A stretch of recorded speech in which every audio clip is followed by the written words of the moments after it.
There you go, bro. The new action, so yes, the Olympics will be in Los Angeles in Mark blew it up, you see me and everything. Oklahoma City is. So what happened when it's like when we done recording? We got okay, so you go, you done recording, or stop screen. Okay. July 14th, You gonna move like, or stop it now, everything gonna be everything just exit out of it. Once you stop it, I say what I be doing is I say you go disclaimer.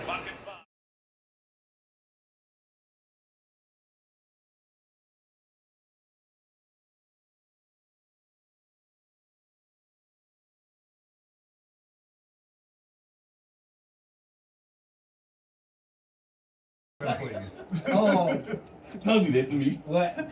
As do what they always do.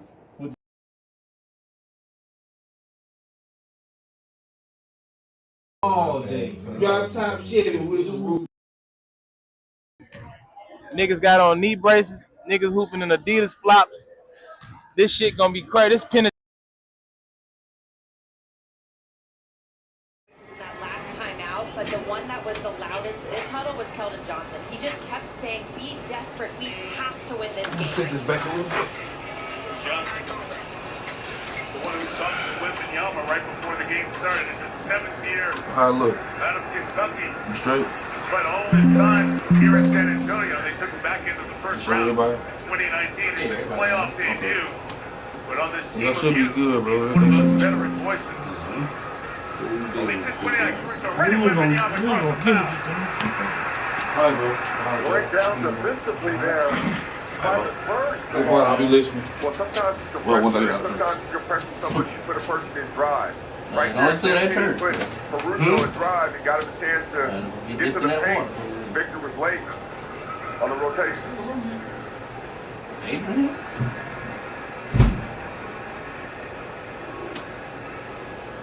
Have you been dipped A chance to visit Caruso at shoot-around today. And I asked him about his headband. He always wears upside down since an homage to Rajon Rondo. They were teammates with the Lakers in the bubble for the championship. And he brings a little bit of Rondo spice to every game. Well, he keeps playing like this. That headband's going to be as popular in OKC as Eminem's hoodie was in 8 Mile in the Cypher. See those hoodies in Detroit? Yeah, that's right. You've seen that.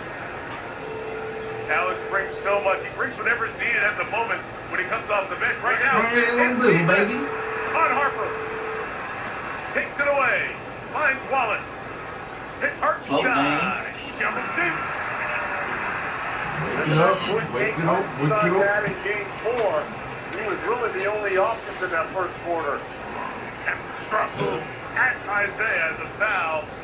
And Stephon Castle got hit across the eyes. That is 2 on Hartenstein.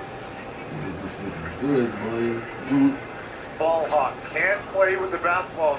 Dylan Harper a little bit sloppy. Jamal Rice on that spin move comes up with the steal, and Hartenstein with that push teardrop shove shot. I don't know how you explain it. Describe it. It's a push shot put. Virgil was judgmental with that. He said with the teardrop push shot. And then could just have floater. Yeah. I was thinking, I was like, nice little floater, here he comes. Teardrop push shot. Right, like that. Know how to Yeah, like I got no touch on. and adjust what's needed. Hartenstein always shoots that floater, but he knows he has to put a little extra oomph on it when he's shooting against Victor Wembanyama. You got on 14? Oh no, you can't really do it. Castle splits the pair. 24-29 now at the line of the series. Both these teams have shot right around 84% free throws, contributing to the high level of play we've seen. But Caden started back in. Great pass, Williams. Wallace for 3. What a great press pass by Jay Will finding Casey Wallace. Castle. One of those thunder runs. Sometimes you got to call a timeout to slow him down. Get to the goal. Caruso thought about the 3. He's got Wemby. Holmgren working inside with Harper. Wallace will push. Caruso moves it. Williams a 3. There you go. Timeout, San Antonio. All those digital, I ain't a home touchdown this season.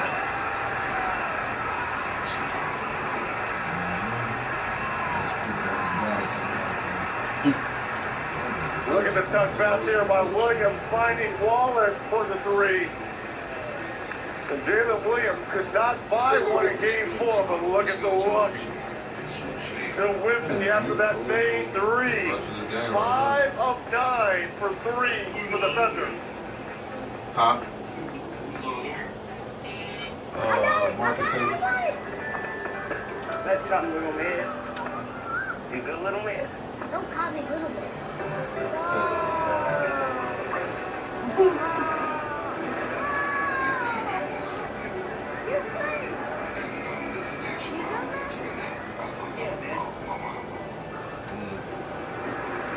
Four parks, one vacation that changes everything.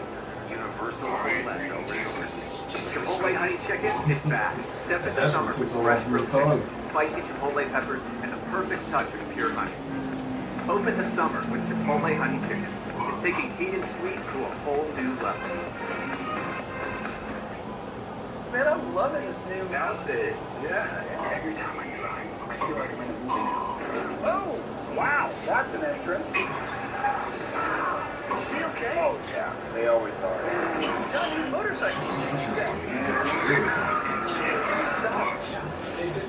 So, you good? You want to push it off?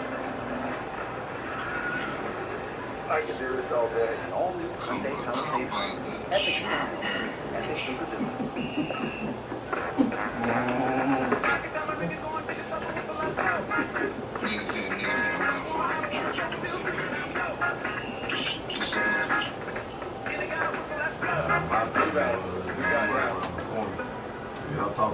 Coffee spikes your cortisol. Yeah, but it's good for your liver. Pro tip, magnetic hydration. Cardio ruins muscle gain. Hey, standing ruins your knees. Sleep is overrated. Sitting is hard on your hips.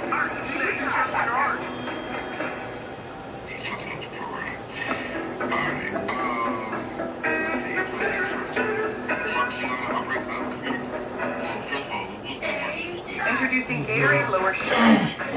No artificial colors, no artificial flavors, no artificial sweeteners, and 75% less sugar. Gatorade Lower Sugar. Hydrates better than water. Look at Amy, working hard now so that future Amy can buy her Yeah, he showed very Tim how own to boat. use for the. Wait, sorry, the boat's great, but am I wearing culottes? So you love your culottes. It's lemonade He got the o'clock. stream active right What now. did I just say? Cheers o'clock. Ew. Here's to protecting your boat and RV 24/7 as part of your home and auto bundle. So I like hang out with my insurance guy? Oh yeah, you do the podcast and everything. Awesome. Look out! 우리 대민이 스컬 몬스터!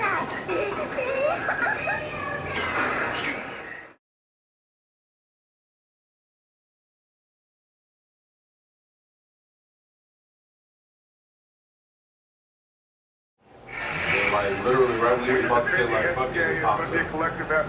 While he has taps on him, but Vassell was in the gap. Okay, right. Wembanyama is down in the last line of defense, and then they collapse. That's why SGA is a team effort, and that's why he has no turnovers he has, but his other guys didn't know. They have space. That's hard to move the ball again. And a turnover on the inbounds by the Spurs. McCain missed it. Spurs don't pay. And Eddie with the rebound for San Antonio. Oh yeah, I got it. 7 turnovers now for both teams. I want to be in it so Game 5, bad. the tightness, the familiarity, also the quality defense. I don't know. I want to be in. That's all. Across the contact on Cause Williams. that's 4th of July. Two on Jalen Williams. Damn, I want to do Young. That's what I've been doing debating the sell on. job. He draws the contact. Be careful with those That's words there, Mike I think Cerrito. that's what Essence too, I think. The way people going after certain people. Oh, I love it.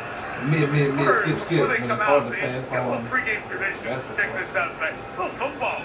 Blocking, tackling. I like Cornette as a deep threat in the red zone down there.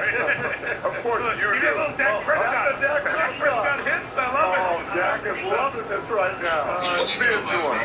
Biz out there like South Bank right now. Yeah, give me till Friday and I'll have it for you. That's why I'm like, I don't want to commit, but I don't want to decommit. I'm like, I want to go. Thunder fans who trade in favor of a proper chance. The Spurs fans were giving USGA. You love how involved and invested and emotional all fan bases are. Emotions are part of fandom in sports. It's great. And these two cities, because we love their team to no end. I was surprised when I saw it come through. I was like, oh, okay. Richard Wembanyama couldn't help because he was guarding Shooter and Casey Wallace. They have 5 shooters out there, which gives more space for their offense. And then Penny knocked down his 4th point. Speaking of shooters, 16 on the night. Oh, damn. So y'all already even had the conversation. Never had the conversation. 15 to shoot. Unless you're personal jewelers, let us know what you're looking for. Victor Wembanyama hedging. Couldn't commit. McCain beats Barnes for a layup.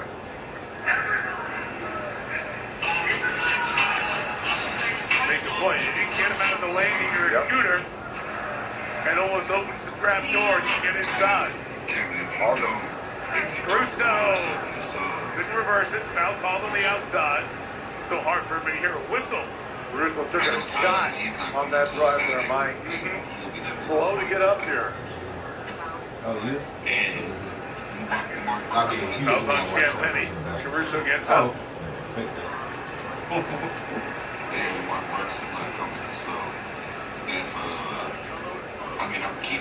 Yeah, he got pushed. He got shoved from the back. There by Champagny. How about breaking that ball? I think it was the floor, right? That's causing all this. Yes. Headband doesn't really protect you. He slides back in the deck. See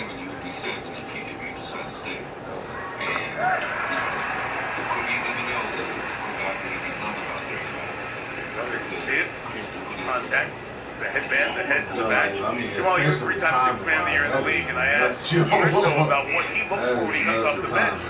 And he said, well, I'm not like Jamal. I'm not looking for where my points are going to come from. He initiated it, cracked me up. It was a very funny line. But he said he looks for what's needed.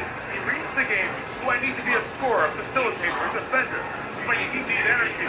So he reads the game in a different way for a phenomenal bench contributor. And that's what winners do. That's why he's a 2-time champion. He can adjust to whatever's thrown at him, whatever the game needs. Fouls. Wembanyama's 3 was well off the ball. I'm going to say this. I am shocked that Wemby, Jamal, only 3 field goal attempts here in this ballgame. In games 1 and 4, those were Wemby-type numbers and games. But I'm more shocked he's not dominating inside the paint. Like, go inside the paint. The first and fourth game is where you dominated. That's why your team won. Now's the time to go to the Thunder, because the Thunder had 14 fouls with 8.5 to go in the second. Wembanyama shooting over J. Will. Top dome. But outside the paint, right? That was a jump shot outside the paint. Wallace on the attack. Tries to pitch to Holmgren. Stays down here, 16 to shoot. How about this? This is a long rest for SGA. Over there on the bench for the Thunder. The entirety of the first quarter. He did not play the fourth quarter. Mark Digno telling us, no, looking to see if it got down to 16, 15, somewhere in that fourth quarter where I put the big guys in the shot. Remember, there's no J-Dub. Y'all saw Josh Jacobs? All NBA player on the bench out again tonight with the left hamstring injury. Who's girl is? Caruso. Caruso has a different type of relationship with the basket in OKC. He just seems he makes every single shot he takes. OKC. Very much so. It just seems he makes every single shot he takes. And Caruso knew he was late on that rotation. And again, another hard foul for Caruso. That's what they is? It looked like him. I thought he was signed or something. I thought he was signed or something. So the Thunder over the limit. 8 minutes and 7 seconds of free throws. Ooh, shit. Spurs. Russo holding that right ankle. He just reached down and grabbed that right ankle. This is game 5. The winner will have a chance to win and get to the NBA Finals Thursday night. Our coverage begins at 8, tip time 8:36 Eastern. The Knicks are waiting, and that is a locked-in date to start the finals. A week from tomorrow, Wednesday, June 3rd, on ABC at 8:30 Eastern time. Congratulations, Mike Brown, Leon Rose, the entire Knicks organization. What a wonderful display of team basketball we saw as the Knicks closed out the East and the Cavs. Listen to what I'm about to say, Michael Tirico, Jamal Crawford. Where are you going with this? Whoever wins this series, I've seen enough from the Knicks. The Knicks are going to be favorites in the finals to win it all. I'm just telling you right now. Hey, let me look at your cup. What you put in this cup? I've seen enough. Rich King Sportsbook. Y'all, let you know they are playing at both ends of the floor. They are well connected. New York loves you for that, Reg. Yes, they do. They love me anyway. No, they don't. Oh, no. Okay, no, they don't. It's confused admiration. Williams the 3. Fights for the rebound. Shot McCain. Spurs had it covered. Here comes Keldon Johnson. Team down 8.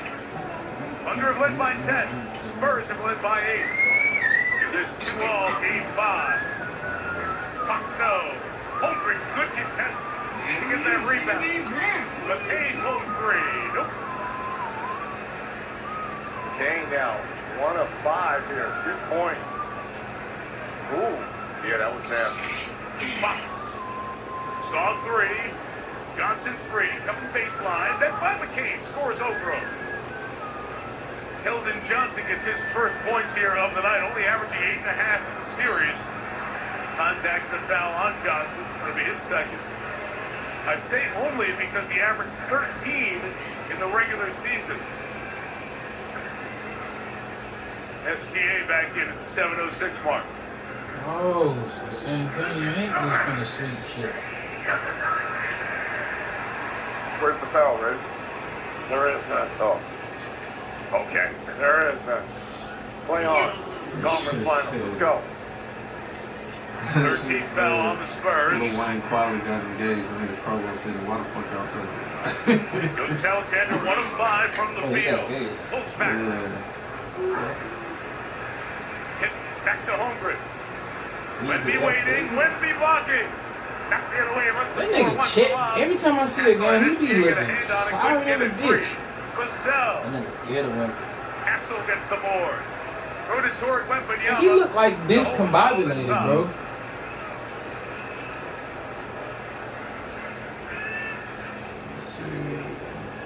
Look at the swipe down by Caruso. Look at that right ankle. Just kind of rolls it a little bit. Beneficial to me, bitch. Was grabbing it, headed back to the Thunder locker room. And this is where you look for the Spurs to be more aggressive, get to the free throw line, play faster, and bring Victor Wembanyama in the game. Do the OKC Thunder keep going in check. He's playing aggressive, playing with force, and then bring SGA into the game. Salon Holmgren is first. Wembanyama at the free throw line is 5 of 5 tonight. And for the series, he is 35 of 39. This is where the Spurs now can make a dent here, being in the bonus for 6:38 here, the rest of the second quarter. Pack him up. Be aggressive. 6 feet in the paint.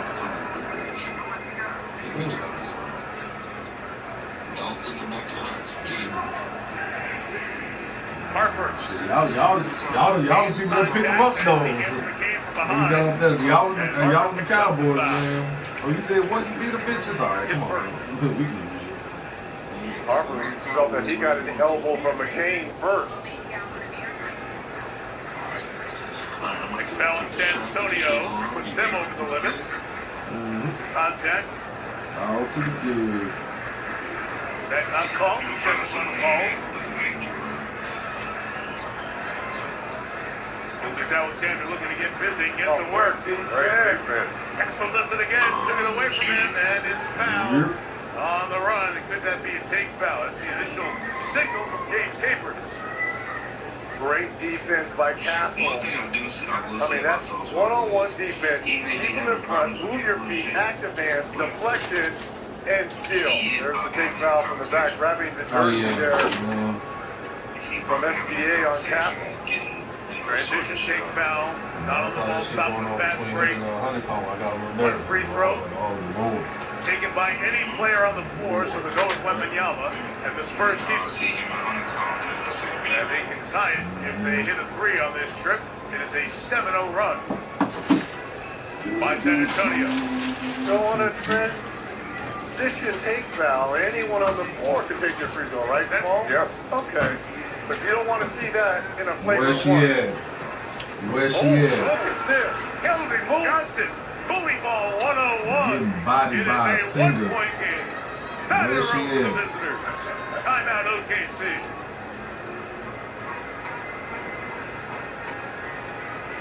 Going right at Chet Holmgren. Kelvin Johnson. Strong stuff.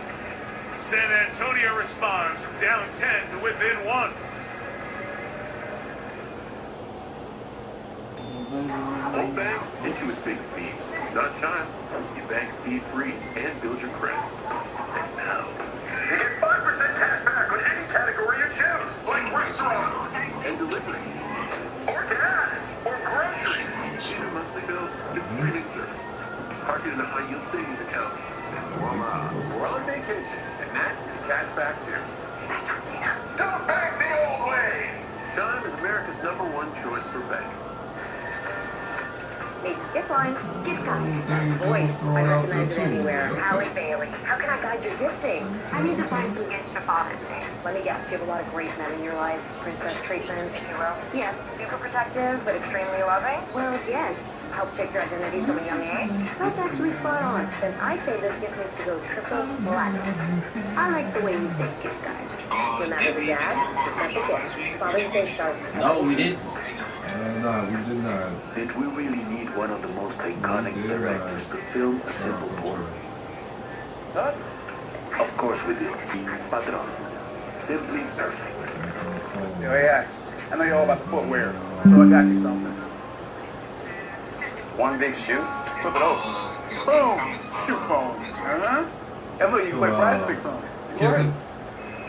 Yeah. Answer. Hello? Hello? It was you for real? It's a little spotty. Yeah. Pump it up. Oh, man. Chill out. Phone work. Download today. Wait, you talking about what he said about the students and shit from there? The athletes from there?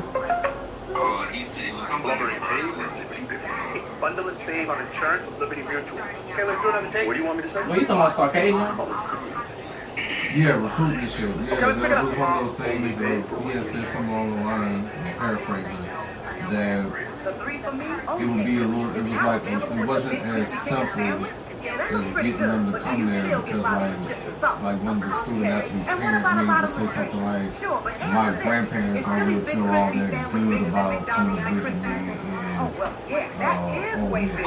in Oxford, just due to like, history and everything like that. It was like, you don't really have that with going to Baton Rouge. Did I see the thing too about they want the black athletes to go to HBCUs and not PWIs? They've been trying to, people been trying to push. Like advocate for it? Yeah, trying to throw that in there again. The thing that I really don't think that Westman kind of fucked it up.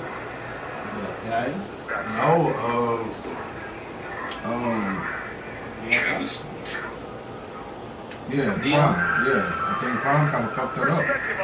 I think Travis helped the idea of it, but I think Prime kind of fucked it up. And I know that was like an argument for a while with people, you know what I'm saying, just kind of back and forth, but it's like... I think top we got, we want to throw that one in there? 13.3 rebounds per game. Yeah, it's just Sometimes that you can just find I saw it on the news. statistically and say, hey, only a few guys have done that. There's a little bit of that there. That's a wow. That's your first 4 conference final game. Gives you an idea of what's here and what's ahead with Wembanyama. SGA took him deep. Kills Alexander. Hits a second field goal. Hits them three. How about Hart? On a dive. Hart with into a G-step. It ends the San Antonio Marcus 9-0 came run. with the fucking Dodgers joint today. Let's see Bucko. Got the headband match. You was deep in the closet, nigga. I really was. I swear I was. I like the matchup between Kenrich Actually, Williams shit, threw some out and the Kelvin mind Hart. Pretty similar type body type. I think Williams can keep him out of the paint. There's the foul on Castle. And these free throws as they're over the bunch limit. of shit that's Hart's false. not upset. Road Trying to again. get the ball to go. And they were moving the officials were rotating, staying away. They allowed Castle to get up close on SGA. That's turning into a foul free throw. That boy got some feet on him.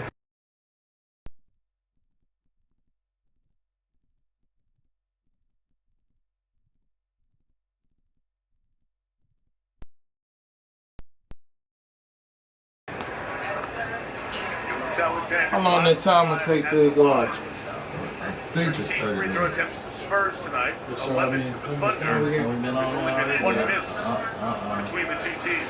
And if you're Castle, you cannot afford to get a foul like that, right? Like SGA is too good of a player. You don't need to give him points. When the combo die down, Bad foul before that first quarter. 40 feet away from the rim, and Castle, there's no need. I understand pressure. You know what I'm saying? If you sit out screen, you Can't probably commit the could foul. pull it in or something. If you sit out They get screen. Wembanyama going in I'm the on half screen court. now. Yeah.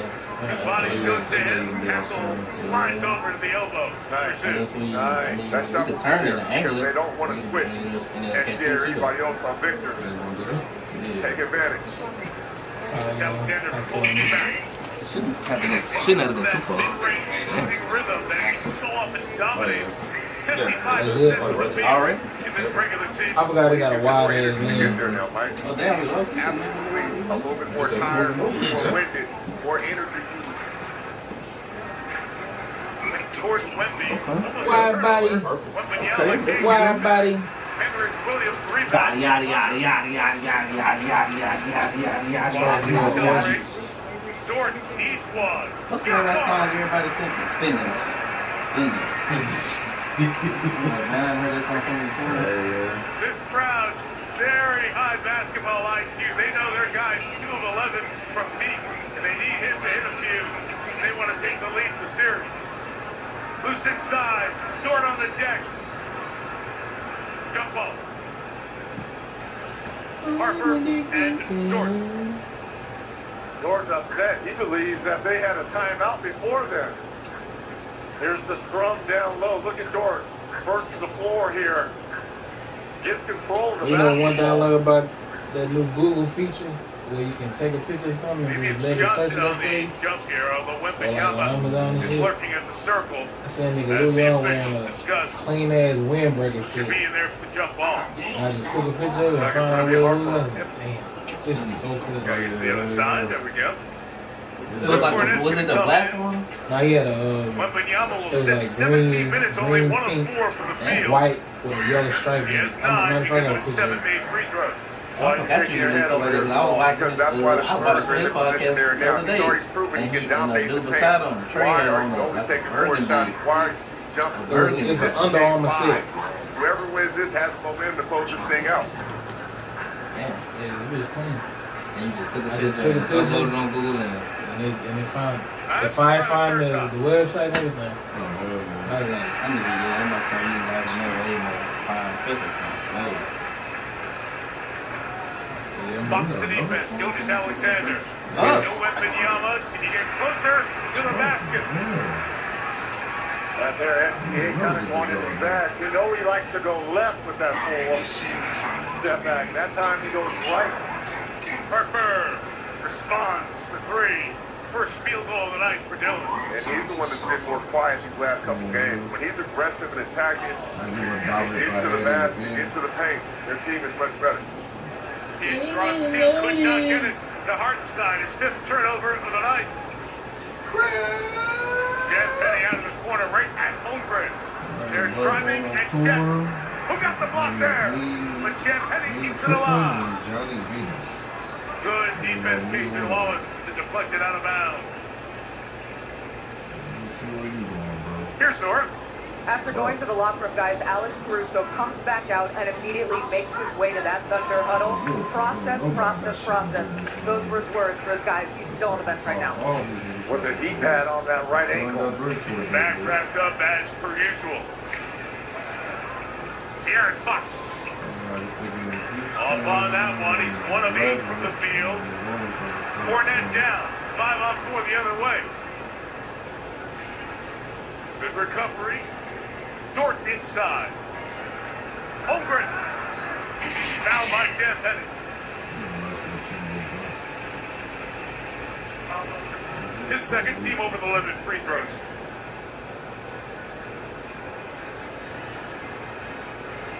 Chet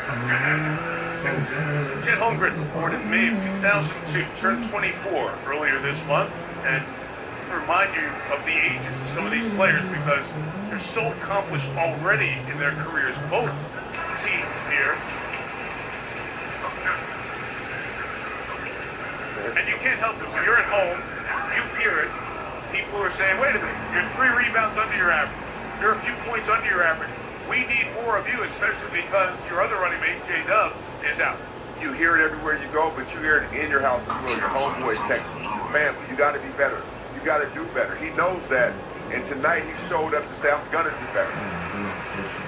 But also too, he's got to be better because of the dude he's going against and the rivalry that's been built up between them two. See Holmgren's numbers. Series high is 14 points. Champagny attacks inside. Holmgren keeps his ground for Snell. Rebound 6 for Chet. Around what he's averaging in the series. That's GA again. No Wemby. It's penetrate. Distribute. Caruso back in. Clock and 10. Yeah, I have to some of them. Holmgren and Fournette. Aggressive to the basket. About the Knicks? Okay, well, now that I know that you have that in your game, that's on thumbnail. I want to see that versus Vintner. No Josh Hart grabbing booties. No pictures coming back in here. You saw that shit? Yeah. That nigga Brunson told that nigga, move, bro. Oh, man. Drive by Keep your fingers to yourself. Playing reports. That's what the Thunder fans want to see. Oh, we can have a picture. It's got a picture with, hold on. Let me see if we can do this. Johnson and the Spurs would like a further examination of that one. So the replay center in Secaucus, New Jersey, where Ben Taylor is working tonight, will be in consultation with Brothers, Capers, and Rice, the 3 officials here in OKC. Kevin Hart here to tell you all about Taco Bell's new jalapeno citrus salsa. Hey guys, I kind of feel like you're chopping off my head a little bit. I'm the money. Don't forget that. It's spicy, balanced with a sweet and tangy citrus touch that makes everything taste even better. And the best part is, it comes with... Oh, that's funny. I like that one. Got all of it. The best part I like that one. is it comes with anything on the Cantina menu. So you better try it before it's gone. New jalapeno citrus salsa. The sauce with more main character energy than Kevin Hart. Can I help you, sir? Here's the bill from the dealership where I got my car, and I'd like you to beat it with a better deal on one of these fine cars. Not how it works. Verizon it is. Anyone can bring their AT&T or T-Mobile bill, and they'll give you a better deal. Isn't Verizon That nigga expensive? Neo living the time of Better his deal. life. That's 5G network. Big head ass little boy. This little red situation here. Don't call me Dutch. Bring in your AT&T, T-Mobile, Spectrum, or Xfinity bill for a better deal today. On your way. You're not as cool as Verizon. Chet Holmgren in the middle of this with Julian Champagny. Part of the warrant truck. Well, Rick, just read out the replay. Tell me what you think on this one.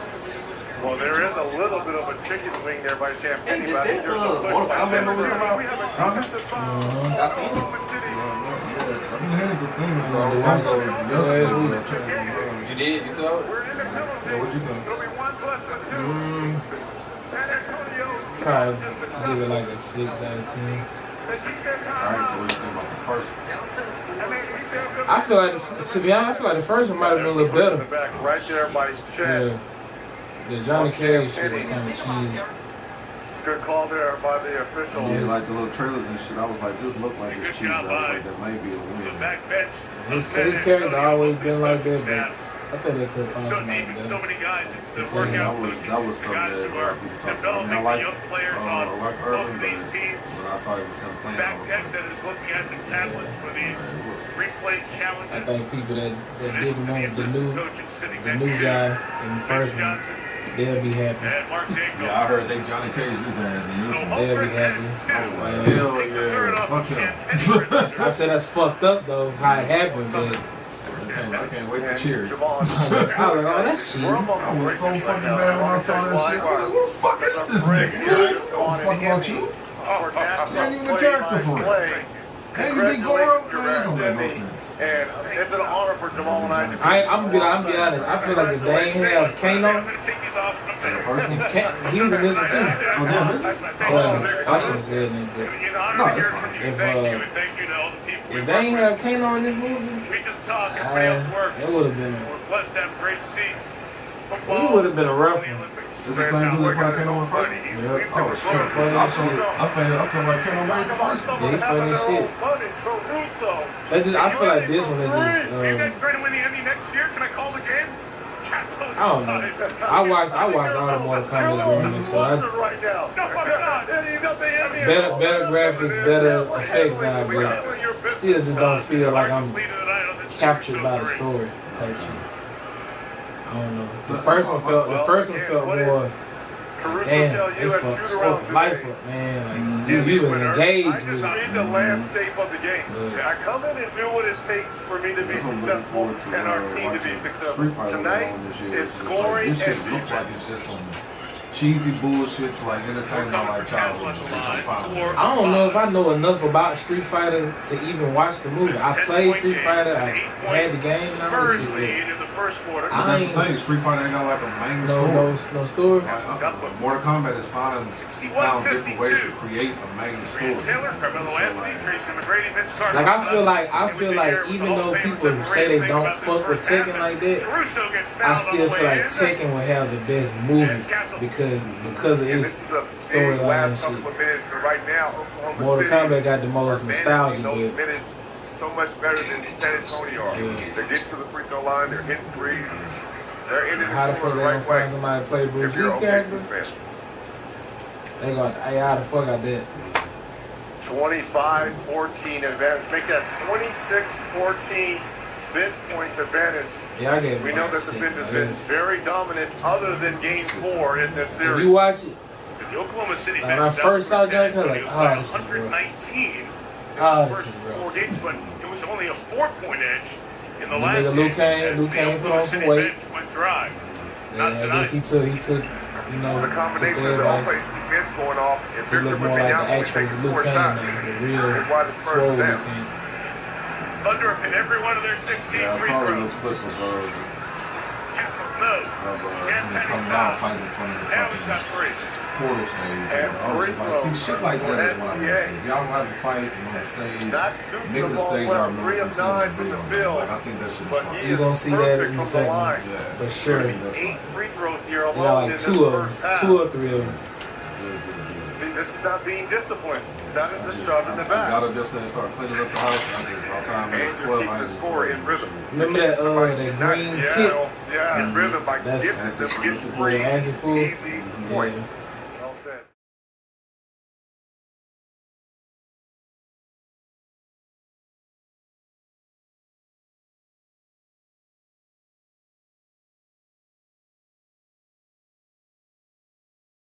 One of my favorite characters, like, bro, this nigga just don't give me rage. He reminds me of the daddy off of Rush Hour. Firing this Thunder team in the crowd up. That's who I think of every time I see him. 18 free throw attempts in the first half. They had 18. What his name was? All of game 4. They made 16 of those. Su Young Daddy. 18 here tonight. Counselor. It's a danger zone for the Counselor Spurs right now. and some Gotta shit. hit the score the right way. That's exactly what it reminds me of. Second half. Well, I want to see Wemby just be a little aggressive here offensively. He's too far from the basket, Rick. Look at that. Caruso ready, Keldon Johnson got a hand on. It's 5 to shoot for the Spurs. Another deflection for Casey Wallace. Coming into tonight, he had 16 OKC gonna win this game. San Antonio win this game. They're gonna go back to OKC for them win that 39 game. during the regular season. All over it. Honestly, I feel like if OKC win this one, I don't think we're coming back to Oklahoma. Nope, that's Johnson I off think Caruso. series goes On the hold underneath. I just think the series over. And on Castle, a couple of hands off. And if you're okay, so you're happy with where you have Victor Wembanyama. He's not even breaking the free throw line right now. He's staying outside the perimeter. There's no pressure on the rim. No collapsing defense, no live, no open three. Can we give him credit? Hartenstein, he is a selfish experience. Like, I mean, with the mentality that I'm going to dominate the paint. $3.6 billion campus. Hartenstein played great defense. Hey, y'all seen that movie, The Cleaner, on Netflix with Samuel Jackson? Y'all seen that movie before? The Cleaner. With Dr. Dre? No, Samuel Jackson. It's a 20-year-old movie. You know what I'm talking about, the watch. So I don't know, bro. I don't know why my head went straight to the watch. I'm tripping. I watched the movie the other day. I was like, okay, it was cool. Hard.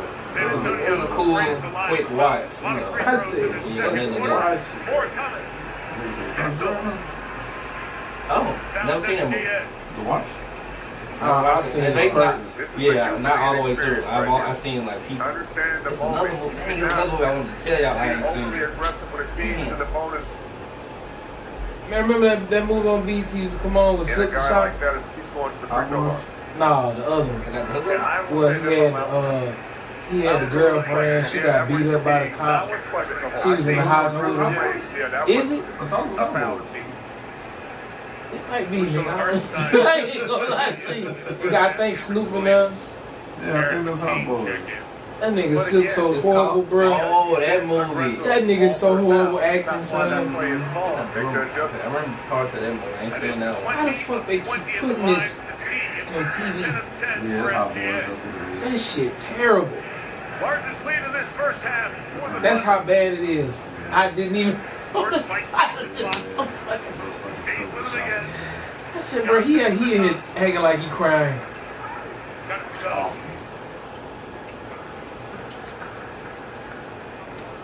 Hey, man, Steve, you could put that man in acting class or something.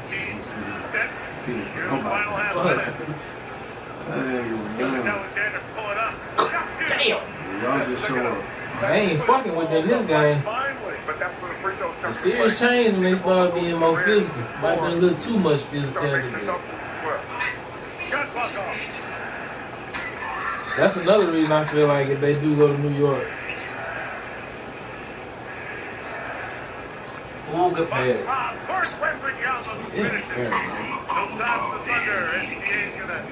I ain't gonna lie, I be tripping that nigga Wemby every time I get. Pitches to the corner, McCain, no. And we hit But yeah, I know OKC win and get to the Knicks, and they ain't gonna have trouble with the Knicks. They ain't gonna be able to get on that glass like OKC can. Like OKC gonna play Hartenstein and Chet together again. And they ain't got no Pounds gonna be the only one down there by himself trying to rebound. That's gonna be their problem. What opportunities were you seeing Okay. offensively in that first Yeah, half? he gonna be the only one rebounding. Just trying to attack space and be Yeah, aggressive he gonna, and cause Cat gonna be make probably great guarding. I got a couple shots down Cat the gonna be right guarding play, Hartenstein, but shit, Josh Hart gonna be guarding that nigga. You And mentioned being he's aggressive. That was a 7'6", topic for you all coming into this one. How did you do with that so far? Yeah, I think we did a great job being aggressive, but being smart at the same time. We got to do another 24 minutes like that. Thank you. Yeah, thank you. Bye. 40 points in the quarter for the Thunder. Largest scoring quarter of the series. Maria Taylor, Mello, Vince, T-Mac. Coming up, the American Express at the half. At the break, I was the in Thunder high lead school. by I was, 11. you know me, I probably slept down there 90% of the drive. But shoot, this drive, man, I'm like, oh, hell, man, this is terrible. You got fans up there? Yeah, my cousins stay up there. So he gets married up there. Man, I was never killed, I can't do this. And this guy, we needed to be I better. had to catch a And flight. I know, I'm Tom, the president. So we fired the king and crowned you, reinvesting in one restaurant, team, and Whopper at a I time. just want you Because there's a new king, and it's you. The double tastes good. That post-double shit. That yard was done. The one word.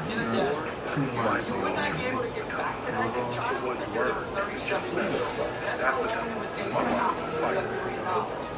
Get ready.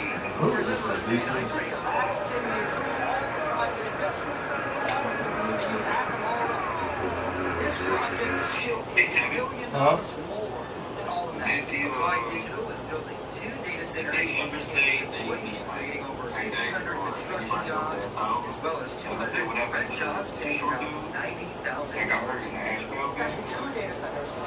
Oh, they building 2 data centers out there. They play for Ash? Oh, he got hurt?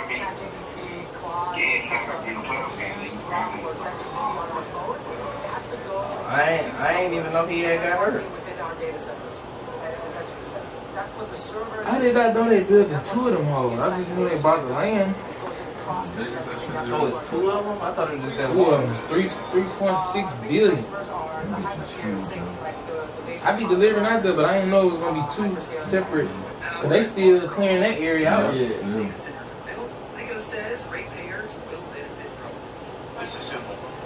Buy digital and more than their fair share. When that happens, that means lower cost and better. I don't like to start hiring When it comes to water they gotta wait usage, till they build it though. says they have new They technology. doing it in waves. I think right now, I think they're starting off with like 300? No, 150. It's starting off with 150, then it's going to go to, I think, 3 and 5. I think this is going to get up to like, at some point, because it's like a 3 to 5 year project or some shit, or whether they're going to have like up to 3,000 employees. I told you, more that I put some money in them. In the data center? Yeah, the people that bought it. Y'all about to know shit. That's too much, bro. That's too much money investing for that not to be worth, you know what I'm saying, for it to grow. I know people ain't gonna like it, but fuck it. Yeah, people are already complaining. Complaining on what?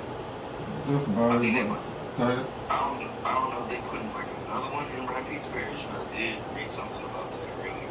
Or if they just about to just expand the one that's already there. Man, that's what Marcus was talking about. They just did a meeting today about it. I did not know there was gonna be 2 of them on that property. I thought it was gonna be 1 data center. They doing 2. Yeah, one of my partners, he trying to wrap up 1 contract in Texas, in West Texas, and he trying to make his way back home so that he can either work on the one that they built in what's that? That's east of Monroe. That's headed towards Mississippi Fort. It's not Rayville. It might be Rayville. Is it Rayville? That's the one that Meta and Facebook and them got, I believe. I don't know, but they building another one up that way.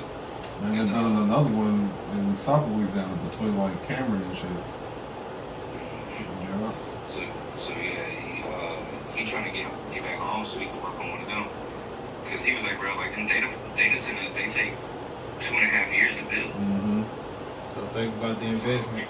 Yeah. Like I had bought stock in Applied Digital. That's the company that bought that land. And from what my understanding is, they actually buy the land, get the infrastructure ready, and get the ground ready for another company to come in and pay for it.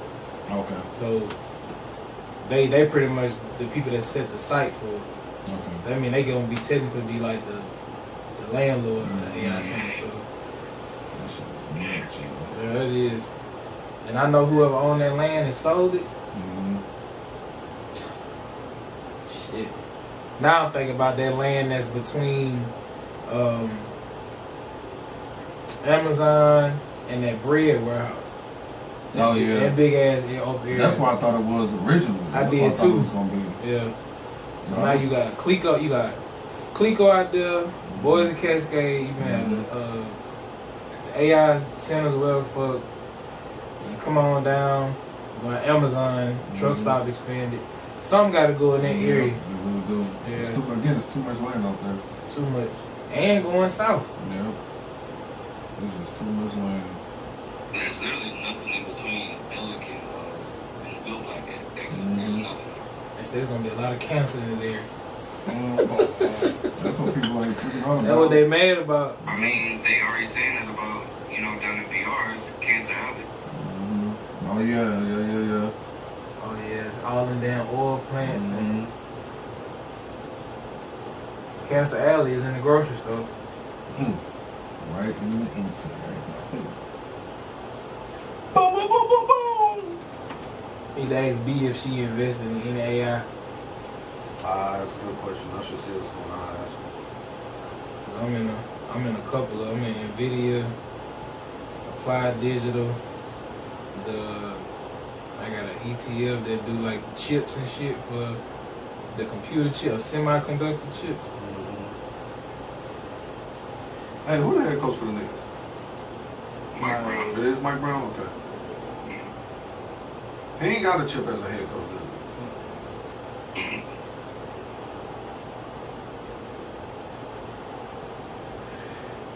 Yeah, NVIDIA, boy.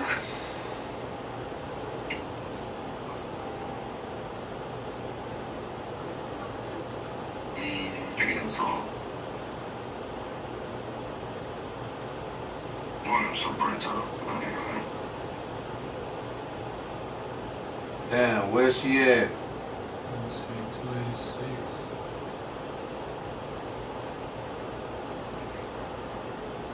I got this one stock. It's risky as hell, but that motherfucker blow. Big swing guy. I'm rich, bitch. And one of our partners had put in for the Knicks to win the whole thing earlier this season. That nigga text me and said, hey man, just let me know. If the Knicks win it all, I'm taking a one-way trip to New York and y'all never hear from me again. So goddamn, I said, they're big. He said, ain't even about that for real, but yeah. He must have put in early. Nah, yeah, he said early. We gonna put me one in for Atlanta.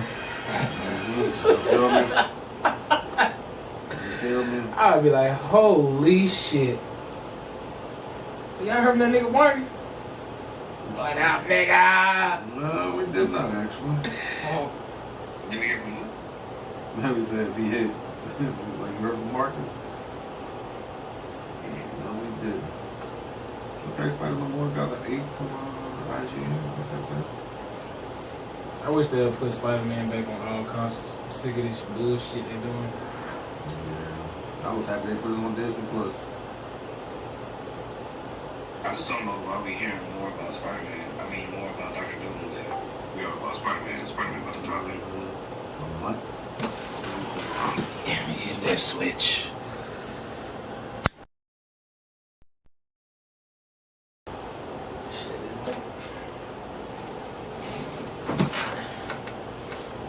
Body by singing. Where's she at? Boy, this Sunday, sir. I'm gonna do every 28 minutes. 28 seconds.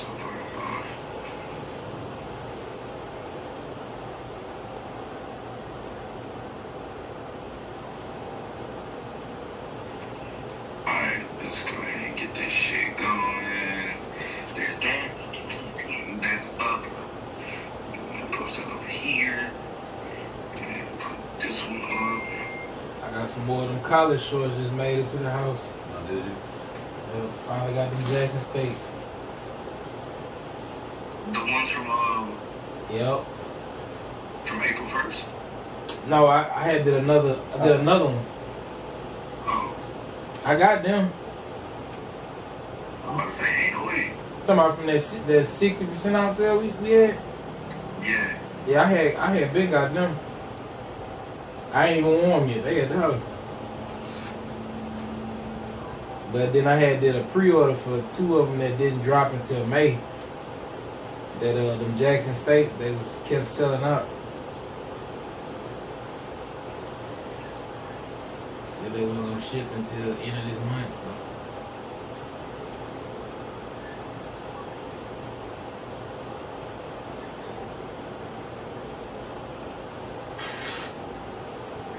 baby and mom ain't even posters. That shit growing on y'all.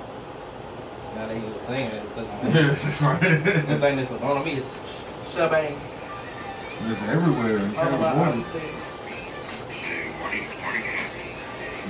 Mid, skip. Nah, so like I said, I've really been listening to Black the entire time. I haven't been going back to it.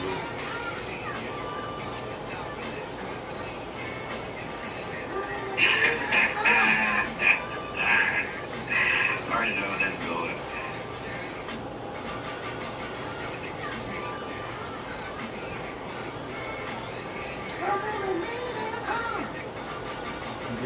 Good camera.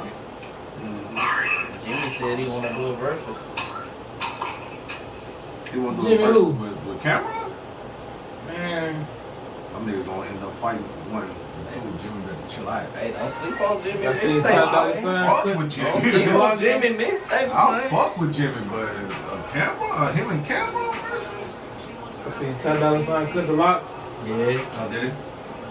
Ball now. Ball. Oh, hey, welcome to the club, man. Y'all got us, man. Hey, he's gonna drop an album. Oh, he just dropped the EP, I think. Like, that's long ago.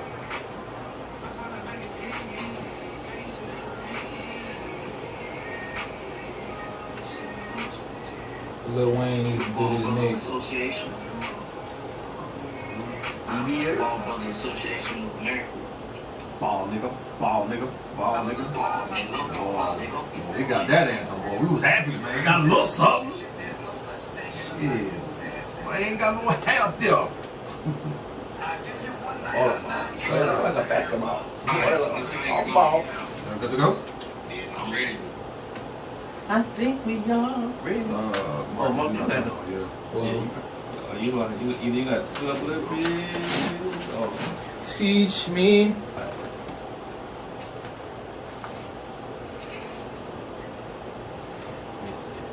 Buried alive. Someone come get me up. Let's go home so I can ride it like a I call her bitch on it cowboy. right now. She picking up. I'm pimping like Dolomite.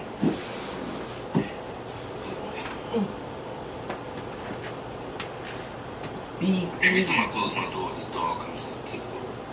Like it's an invitation. Oh, nigga, let me in this bitch. This nigga got 10 songs on the bill. I think I got a freaking dog sick.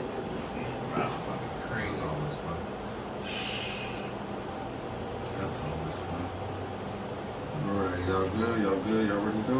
We ready. Oh, let's do this.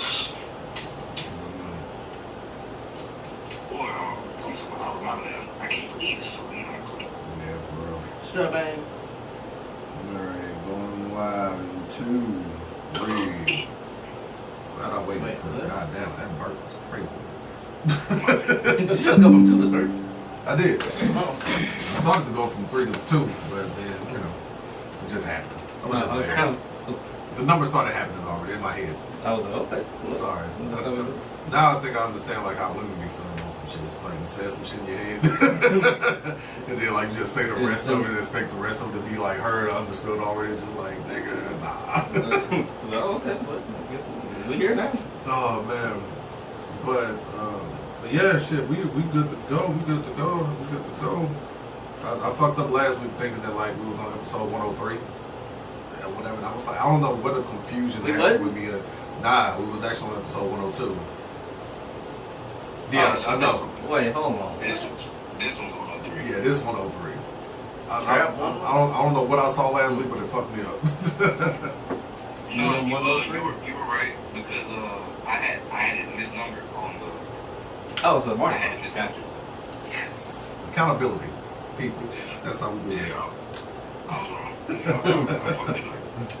Oh man, we ain't shit, nigga. We good though. We on, bro. We on, bro. Let's go. You got the hosting chair tonight. Let's do it. Let's do work. Let's do work. My nigga, you good? I mean, I'm serious. What's the brands I know to sue? Like, leave that Boy, for real. best choice. Best choice. Best choice. He was a good man. Well, hold up. What store did you come Max. from? Max, yeah, I'm about to say that's usually the one. It's either there or like the little random ass Arabian gas station or some shit. You know what I'm saying? But man, okay, cool. Haven't done this in a while. I feel a little out of place. You gotta shake it off. What's some channel boxing. You know what I mean? You feel me? Welcome to the Perspective Podcast, episode 103 for sure this goddamn time. 103 part 2. Alright, I am your co-host, called me Leroy, aka Tiger Jamal. Sitting in, my boy Tevin in the building tonight, Enterprise T. Yeah. How you feeling, big dog? Good, man. Good, outside of that best choice water out there with me. Yeah. God damn. Cold Water Park in the building tonight, man. Teach me, baby. How you doing, son? I'm doing good. Still on your Drake high? Call my phone and say you need me, baby. Heard that. heard that. There's been a whole lot of that going on, man. There's been a whole lot of that going on. But then calling in remotely, man. Big dog Marty in the building. What's going on, folks? Hey, yo, what's the damn deal? Good people. How we living? Doing well. Not here tonight, not present because he's doing his Lord duties. You know what I'm saying? You'd think probably Tevin tonight, but nah, it's actually Lucky 7. He's out there having his time at the church, man. So Shout out Bug for that. Pray for your boy, please, because it's about to be the summertime. It's about to get hot.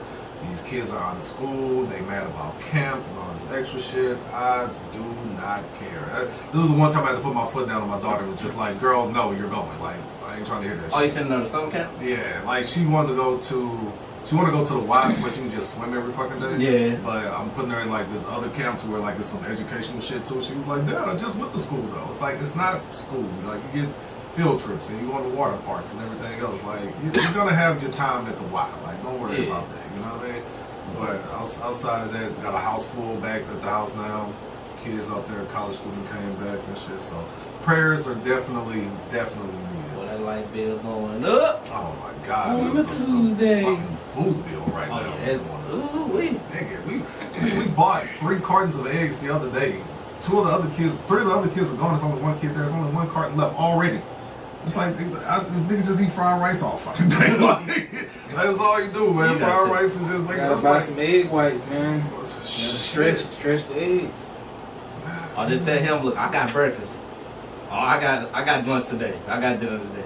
Yeah. But that's the thing. He don't eat anything else. Oh, dang. Like he eats nothing else. He'll just make some fried rice and eat like yesterday. I think I left the house. He had like just fried rice with just the regular shit. Then last night when I got back to the house, it was like fried rice with chicken now. It's like did you use the same fucking rice and just cut up some chicken? It's just like, nah, this is all fresh ass shit. Oh, so he wanted egg. He just eat egg and rice. Yeah, because he in the gym like a motherfucker. Oh, okay. So I thought it was the other reason. You know, I thought it was a trench baby. I was about to say, okay, that's. Oh nah, them kids, hell, them niggas don't know what the trenches are. Oh, okay. Well, I know a couple people that's a delicacy from where they be at. I'm like, I ain't grew up like that. No, man, I don't have no turkey, man. But how was y'all Memorial Day? Weekend. Weekend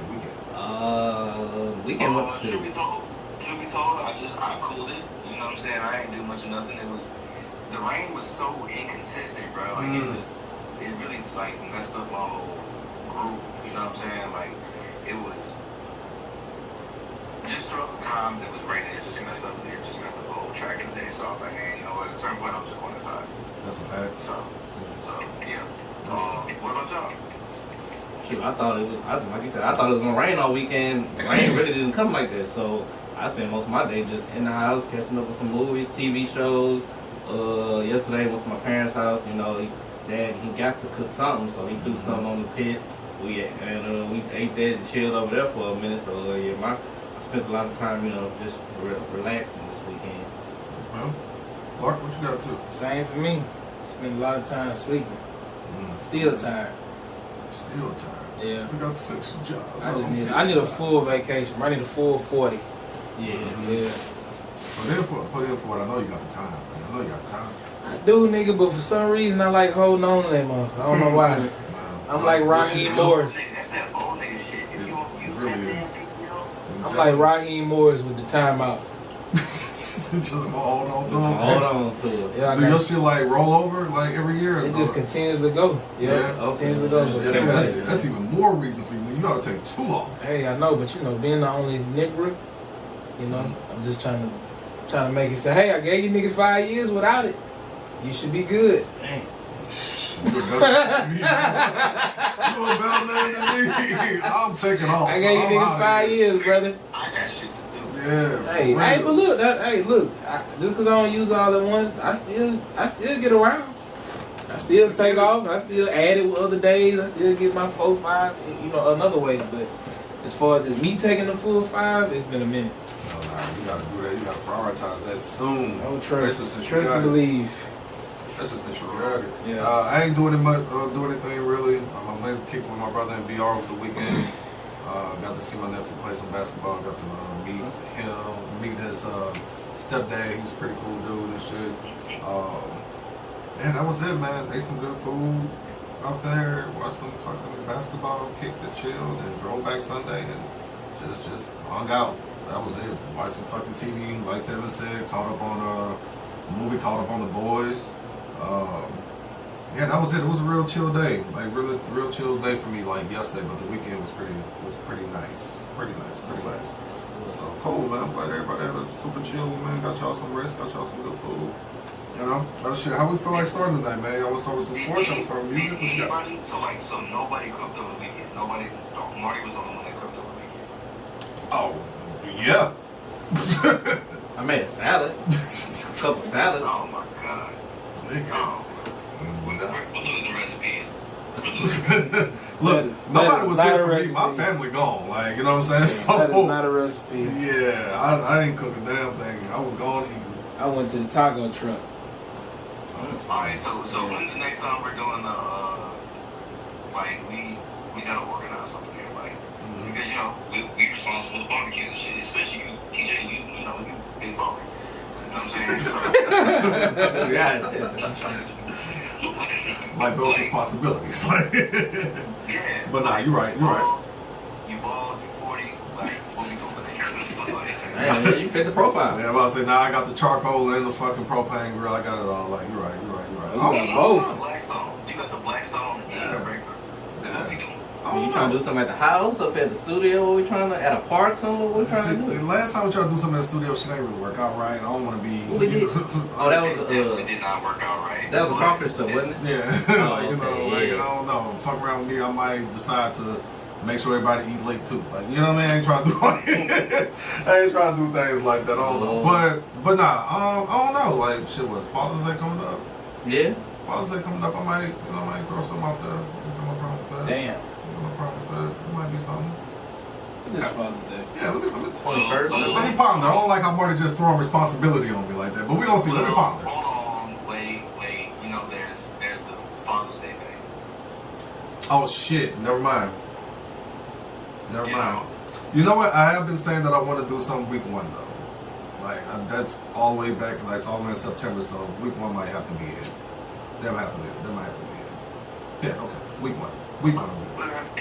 It's too far. Too much stuff. Well, we're gonna figure something out. so much the man for a nigga that ain't here. My people get in touch with your people. I got you. That works. All right, man. So shit, how we feel like starting tonight, fellas? What we on? Got some sports. Got some music. You know what I mean? What y'all feeling like? Nobody got no question they want to throw out there, nothing? Oh shit, we don't have an icebreaker on the board, huh? Anybody got something? Nothing from you this week, Marcus? Nothing crazy? No, I didn't see nothing this week, man. Okay. Nothing interesting. You know what? Fuck it. I got this. I'll take this one right here that I was going to talk about a little bit later. All right, so it's about to be Men's Mental Health Month coming in June. So I know we tend to go off this like from time to time, but coming off this Drake conversation from last week, I got a couple text messages, a couple conversations that it led to about not respecting men's vulnerability, or not being able to appreciate men's vulnerability, or not respecting men's vulnerability, and like and me being the person that I am somebody who do truly appreciate for one, I'm a cancer, so I'm gonna be vulnerable already, and like that's something that I talk about it. I urge it. I want us to be more, again, like open and honest about what it is that we're feeling and what it is that we're thinking, and just doing it in a very healthy manner. Do y'all feel as if like today that's starting to grow a little bit more to where people are being a little bit more understanding or a little bit more or gravitating towards it a little bit at all? Or is men still just on some nobody cares? It's a conversation that it is regurgitated so often or whatever, like because of a subject matter, like I said with Drake, with this whole shit that kind of just happened. People going through divorces or breakups or cheating, or men just going through just day-to-day shit and not feeling like they can talk about some things. But again, the conversation just goes back and forth, back and forth, back and forth. So again, just for y'all, what do y'all think about where that is today, and do you feel like that we're progressing towards a better mental state as far as men goes, so that they feel like, so that they can feel that they're being more vulnerable? I'll go ahead and I'll start this one off. I feel like we were getting to a point where we were moving in the right direction, but now I feel like over the last, I don't know, 3 months or so, the conversation has regressed, and I'm starting to see like I hate men posts and shit. It's shit, bro. Like, god damn, we need to do shit right. Very true. We can't go to the right, bro. So, yeah, short answer to that, we were moving in the right direction, now we're going backwards. So, what y'all think? Yeah, I do feel a little bit of regression from time to time. It seemed like probably with the men, we more so open to understanding what's going on than getting it from our female counterpart, or maybe us taking the time to realize like men got things going on too, or we acknowledge each other's situation. But for the most part, I just keep seeing the circle just keep coming back to, well, you ain't doing nothing, you need to get off your ass. Like I just made a post earlier about the whole the men was outside this weekend. They had the bedazzled shirts and the crop tops and all that. Nobody was on the grill. So it's a funny topic, whatever. But it's also like, very true. It's like, yeah, but it's like for some reason, I feel like men can only be worthy of something if they of service. And I think we come back to that same conversation instead of actually just breaking down the mental aspect of it, of what men actually care about, want, feel, and shit like that. So therefore, I feel like we still keep stepping over what do you like? What do you want to do? What do you look at as manhood? Shit like that. So yeah, I don't think that conversation is gonna ever end as long as we look at it as just service. Okay. So. Okay. I definitely feel like we progress within the last, I would say, 5 to 10 years. We made progress, acknowledging the men's mental health, on that side of it.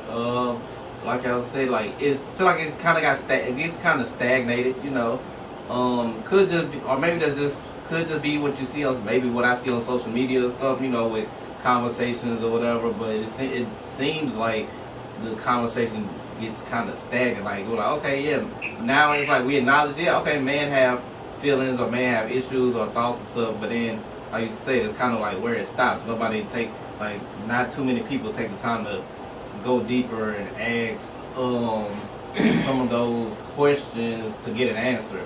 It's like some people just it's like sometimes just like talk, or if they're trying to express it, it's like the other side of it is just like you're just getting counterpoints. You're not getting any advice or any care or sympathy or empathy. You're just getting somebody else saying, well, this is how I feel about it, or this is my point of view on it. Like, dang, bro, I told you what I feel. Like, why are you just giving me this whatever interpretation of what I just what I just said. Right.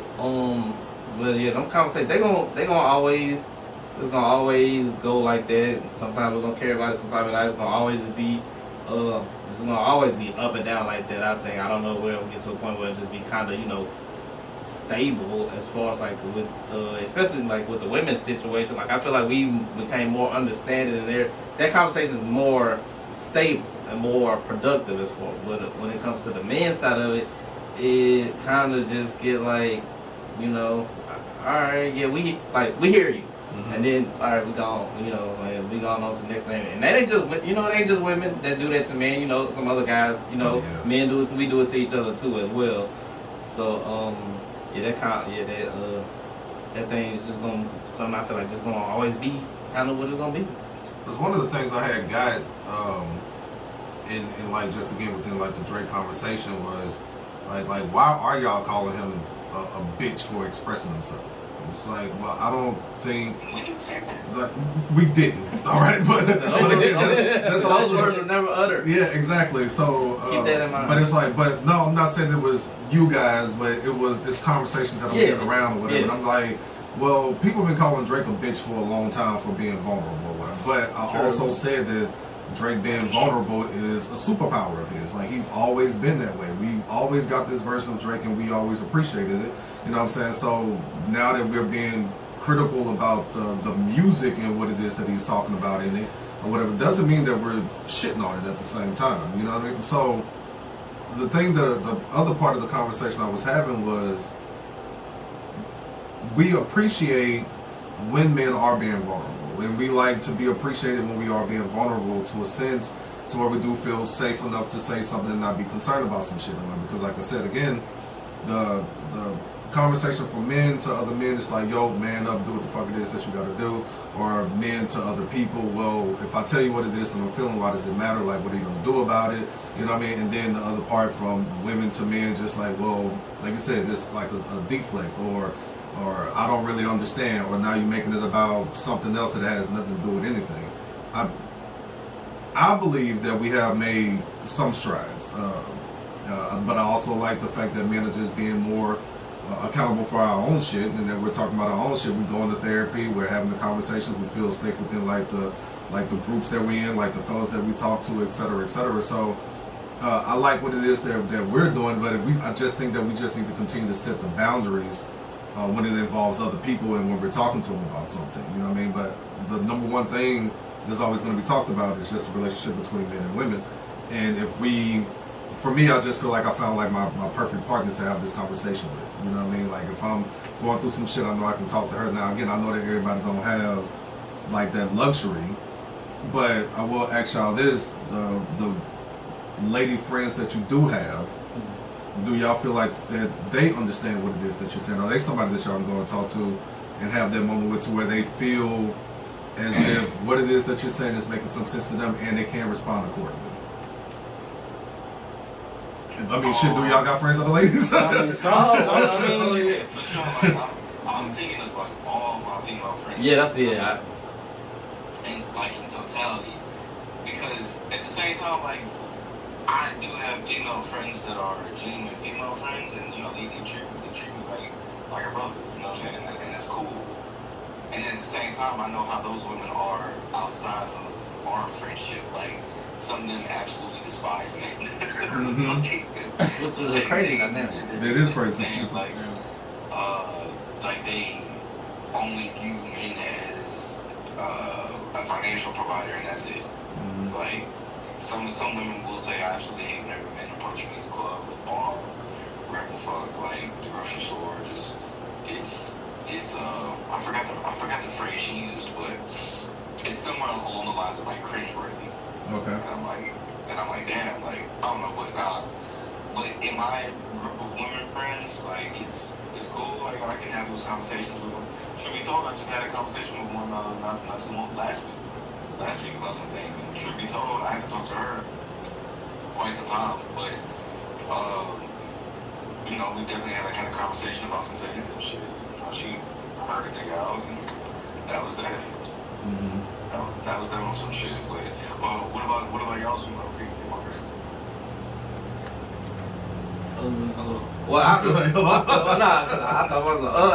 I personally feel like I got some female friends that keep it real with me, that'll listen to me, give me good advice. People that I can. I'm choosy though, but the ones I got some that I will open up to more than others. Honestly, just because of just because of either our relationship or our friendship level, that how I view it. So I got some I open up to more than the other ones. But I think I got a good space to let women in my life that'll let me express how I feel and listen to me, and also give me good feedback on what it is that I'm expressing. So I think I got a good crew around me. I'm gonna just say the female friends I do have, most of them speak from a place of like their failure to recognize the vulnerability aspect of men that they've dealt with. Okay. Yeah, like they pretty much understand like where they took a fall at, or didn't necessarily open up enough to let him have space or see shit from their point of view. Like, and I think the person I talk to the most, believe it or not, really about that type of shit lately has been my mom. Like, I've been being able to talk to her and just like see her perspective on how she viewed that when it came to men back in her days when they were dating, and what a man really looked like versus the discord online about what a man is now. Mm-hmm. And her being able to see it with her older friends, stuff like that, about like, well, damn, 50-50, what the man's supposed to do? You know, he's not supposed to live and not supposed to have no money to himself, or even conversations about the whole who take the trash out, who do the car, or who, you know what I'm saying? Mm-hmm. Shit like that. So, but yeah, it's funny hearing it from like, you know, your family member, because they gonna look at you with a different type of, right, you know what I'm saying, humanization. They gonna look at you. They gonna understand you are not just somebody's provider, just somebody's caretaker. Mm-hmm. You a man. I raised you. I know what your feelings, your emotions are. So right, when you see it from that perspective, you realize like how much you not humanized when you get out in the real world and you deal with relationships and other people and shit. So I think that's really the main problem. Yeah, I feel like we lacking the ability to be human as men. I think that we can't get grace to ourselves, because you already feel like I'm not expected to have emotion. I'm not expected to have feelings. I'm not expected to feel anything. So I'm supposed to just move like a robot. Mm-hmm. So, yeah, that's what I feel. But that's what happened. The niggas stopped building houses and niggas got tired and said, fuck it. That's what happened. Niggas got tired of building houses or whatever. Now y'all want to shun us for it. Like, leave me alone. Like, let me chill. Let me get my shit together. Let me get my head right. Let me feel better about today. You know what I mean? Like, let me ask y'all something. This about that conversation, but it's kind of adding on to it. How do y'all feel when y'all hear the generalization of, you a man, you supposed to have a toolbox. You a man, you supposed to fix a car. You a man, you supposed to be building a house. You a man, you supposed to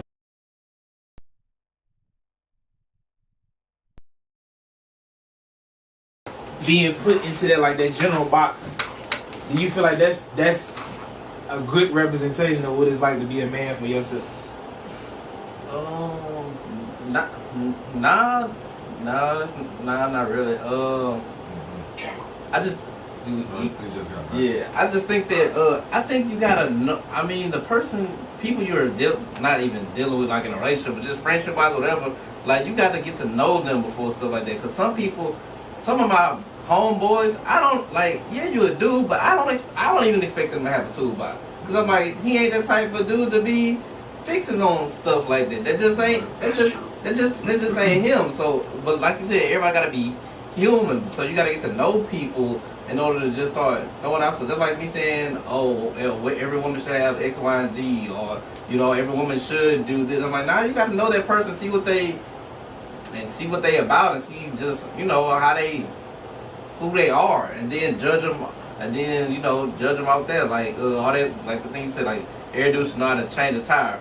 Okay, maybe, but if a dude got AAA, I mean, I mean, I am paying for AAA. My thing is sometimes people got to see stuff from a different lens. You know what I'm saying? Like everything is just like, I guess like cookie cutter. Like, cause if you look at it from a different side, like I'm still, if I pay AAA, so I paid AAA. They gonna come and fix it. And I may take a little bit longer because we gotta wait on them to come. But I'm providing a service. I paid for a service. You protected. In this case, you still protected. It might not be how you want to see it, but at the end of the day, you still protected. But stuff like that, I think you just gotta people just gotta get to know, get to know people, humanize people, and get to learn about people, and then you can, because I thought about that, like the conversation that men should be on the grill this weekend, or 4th of July, or Juneteenth, or whatever. It's like, nigga, do you know how many men don't know how to grill?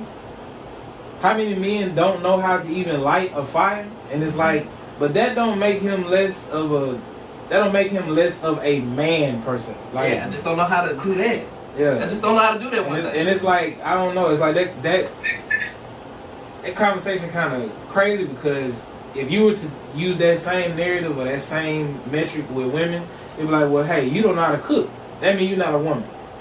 Right? Yeah. Then that'd be insane. You know what I'm saying? And you would be all kinds of, what is it? You misogynistic. You don't do this. You don't do that. You don't care about women. You don't love women. But it's like, no, you based my value off of me being able to do something that you put me in a box to do. Yeah. Versus seeing me or humanizing me as a person that you dealing with. Yeah. So I always look at it from that perspective, bro. I be like, until we get to where you can look at me as an individual and not just as a box, I don't think we'll ever really have that clear space to be like vulnerable. Because when you listen to my vulnerability, you hearing what you want another nigga to be or other men to be, and I'm not that man. Yeah, right. So, hey, but what do you do when you are waiting on AAA and your girl says, "Fuck it, I'll change the tire"? What changes this? I pay for the service. I'm not gonna stop you. If you know how to do it and you want to do it. You gotta stop that. What? Because if you let her change that fucking tire, you will never hear the end of that, and you will never be treated like you handled the situation. But that's crazy. But like you saying, to me that's kind of crazy. I let you do what you want to do, but you can't. But I get in trouble for letting you do what you want to do. That's crazy. That's the confusing part about dealing with a woman. Yeah, that's what I'm saying. That's the confusing part. If I step up to the plate and I do the things that I'm supposed to do to keep this in line, I'm either gonna be one, controlling, or I'm gonna be like, I'm not handling the situation. But I'm doing the best I can do. Yeah, to my ability. You let her get out that car and change that fucking tire on the side of the interstate of the road and put her in danger, she never gonna look at you the same. I didn't put you in danger. You know what's gonna happen after that? Some random nigga gonna pass by and be like, "Oh, there's the woman out there changing the tires." Nigga. Now he gotta get out and shit. Remember I told you about that time I was and it was like girls out there, the dudes in the back seat, like, you know what I'm saying? That's something crazy about him. Yeah, exactly. But he's wrong though. No, he was out of pocket. Yeah, all he had to do was push. He just had to push. Yeah, you had to change. Like, you know how to change the tire, I ain't gonna hold that against you. You just had to push. Hey, and look, and this random as fuck. We supposed to talk about that, the Meg Thee Stallion, KevOnStage shit. Oh yeah. You talking about based on how a man or your partner feel about Meg Thee Stallion, let you know everything as a partner. Nigga, how about asking the question, can you change the tire? Can you barbecue? Can you, like, why we don't ask them type of questions? Okay. You know what I'm saying? As your starting point. Yeah. Because you end up like TJ passing a group of females with a nigga in the car and wonder, why did you get with him? Why was he the type of nigga you decided to deal with? Now he's the poster child for ain't shit niggas. And everybody gonna fall into the category of him because you chose him. But TJ is riding past and you got out of help? Yeah, got out there. That's what I'm saying. Yeah. He won't get no credit for that shit though. Right, no credit for it. Yeah. So I ain't even get a Sprite out the motherfucking deal. That's because in their point of view, he's doing what a man is supposed to be doing. But I can do that. And I didn't get a chance to answer that, but I mean, y'all boys kind of hit it. Like, every man don't know how to do everything. Right. Shit. I'll be real. Like Mr. Perk showed me and Jay Perk how to do it, how to change a tire. Mm-hmm. You know what I'm saying? My pops wasn't around. You know what I'm saying, to do that, and I just don't have male figures. I didn't have male figures in my life like that to be able to show me how to do quote unquote man things. That's a fact. Me and my partner Eric, me and Eric, we learned how to barbecue together because we was doing that shit out of just being some badass junior high kids. You know what I'm saying? Like, we was like, yeah, you know what I'm saying? Just go ahead, put the coal right here, throw the light through throw a match in that motherfucker. All right. You know what I'm saying? That's how me and he learned how to barbecue and keep shit going. And truth be told, I'm not a boiler. Like, I don't know how to boil crawfish. I don't know how to boil seafood, not in a big boiler, not like that. So I don't know how to do those things. But, you know, shit, that's what a restaurant for. That's why I go work. And, you know what I'm saying? I can go get a drink whenever I feel like it. But, I don't know, man. I don't know how we advance the conversation. That's my part of it. And I hope I'm not derailing this too far right now. I don't know how we advance the conversation. And yes, it starts with asking those simple questions. Like you said, I'll never forget, I was talking with this chick, and she's from up north, right? And she was like, yeah. I was like, yo, like, so like, what y'all cook? She was like, I said cook, and she bust out laughing, like genuinely, like was like laughing. She was like, I don't cook. I was like, how the fuck you survive? And she was like, I survive over like, she was like, I don't eat much. I just eat like snacks and fruit and shit like that, and I'll be good.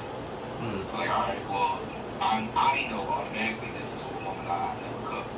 You know what I'm saying? I don't know, not no serious shit because I like cooked meals. Yeah, I like cooked meals. I'm a player that enjoy food, so that's just what it is.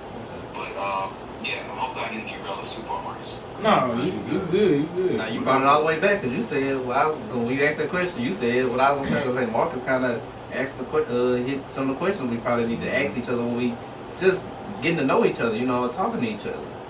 Like TJ asked the question last week about like what's something y'all feel like y'all have done that make you proud that you really don't speak on. This conversation kind of goes to that. My bad, bro. Shout out to everybody that hit me up that answered that question. I got some phenomenal fucking answers like that. You should have read some. Like that was just out there. Well, conversations, not like text messages. But like, great responses to that shit though. Like, yeah. But like I think of shit like, bro. Like I don't know about you, but who y'all learn how to tie a tie from? I learned from I had went to like one of a camp or something, and the guys they showed me. But my dad, he was gonna show me anyway, but they just showed me first.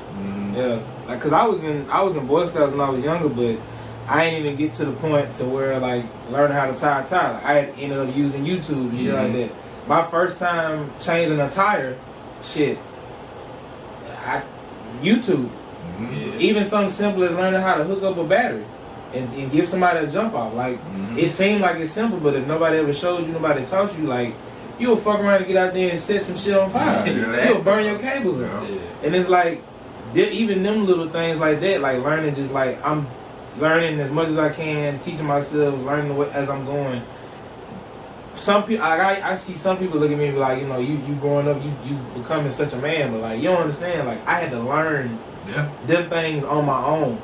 It's like, you know what I'm saying, real time, teaching yourself shit like that. And it's like, I gotta teach that to the next person I know, nephew, brother, son, whatever the fuck. So it's like, just because a man don't have the tools necessary right then and there don't mean I can't really learn it. You know what I'm saying? So even that shit make you proud of yourself. It's like you learning something that's gonna become a skill that you can teach somebody else, but nobody taught you. Right. I had to tie ties, go into interviews, and got jobs that I had to dress myself up. Nobody teach you. You know, I remember I used to wear my watch on my right hand.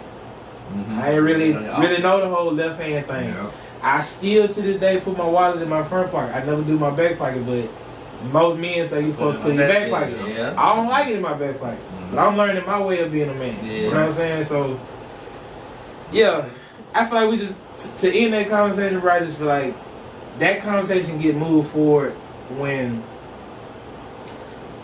we start being looked at as, I guess, just like one man, one standard, one box, and look at the person you dealing with, the men you dealing with as individuals, and there's a multitude or a facet of different ways to be considered as a man, quote unquote a man.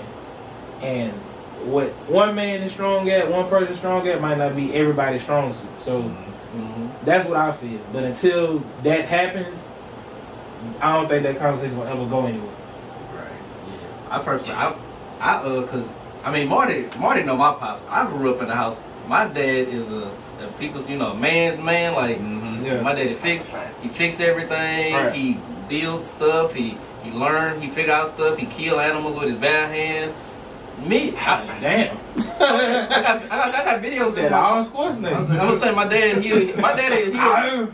a real country boy. Like he'll live off the land. He fish all the time. Yeah. I got videos on my phone of him catching turtles, killing them, and cooking them and all that stuff. But if somebody judge me based off my daddy, I wouldn't live up. Cause he caught the turtle. I'm out there with him. Guess what? I ain't touching. While he pulling the head off of the thing and killing it and doing all that, I'm like, man, I don't see how you doing this, dog. But I'm glad. But if somebody judge me off of what he did, I mean, he taught me a lot of stuff. I know how to do a lot of stuff, but some things, if you judge me off that, I wouldn't hold up. So I feel like if you judge every man, and I'm his son, he done showed me, and we done been around, did all this. If you judge every man off that standard, a lot of them function, and he know how to cook better than most women out here. Right. So I'm like, dang, it's a lose for me anyway. I don't know how to do this. But feels that way sometimes.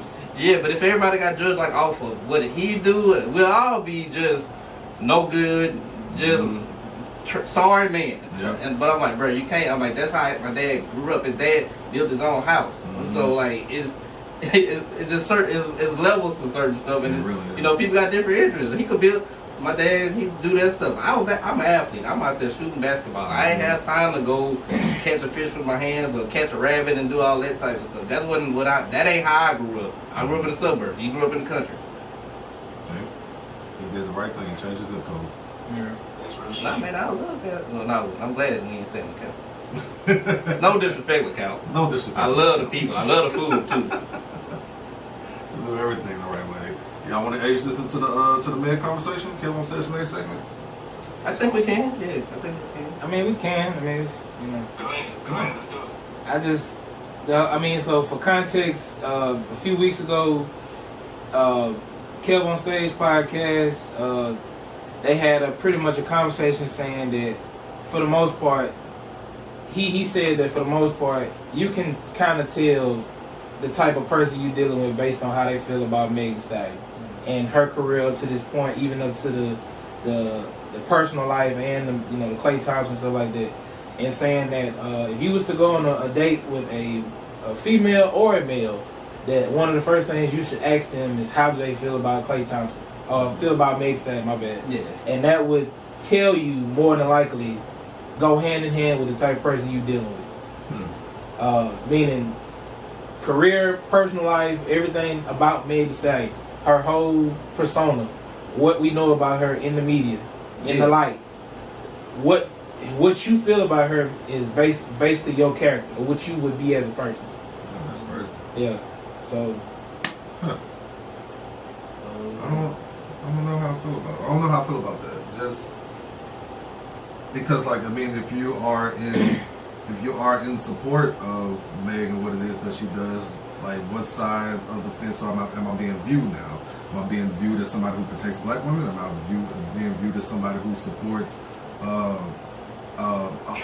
like tricking or whole shit or something along those lines? You know what I mean? Or if I don't fuck with her, am I being viewed again as somebody who doesn't protect black women, or am I being viewed as somebody who thinks that she is like kind of just getting everything that she fucking deserves and what it is that she asked for, So I think that would have to be my immediate response in to that question, just so I can see how much further we can go with this, because I don't know, that's a tricky one, but I can kind of see why he would say that, because she's such a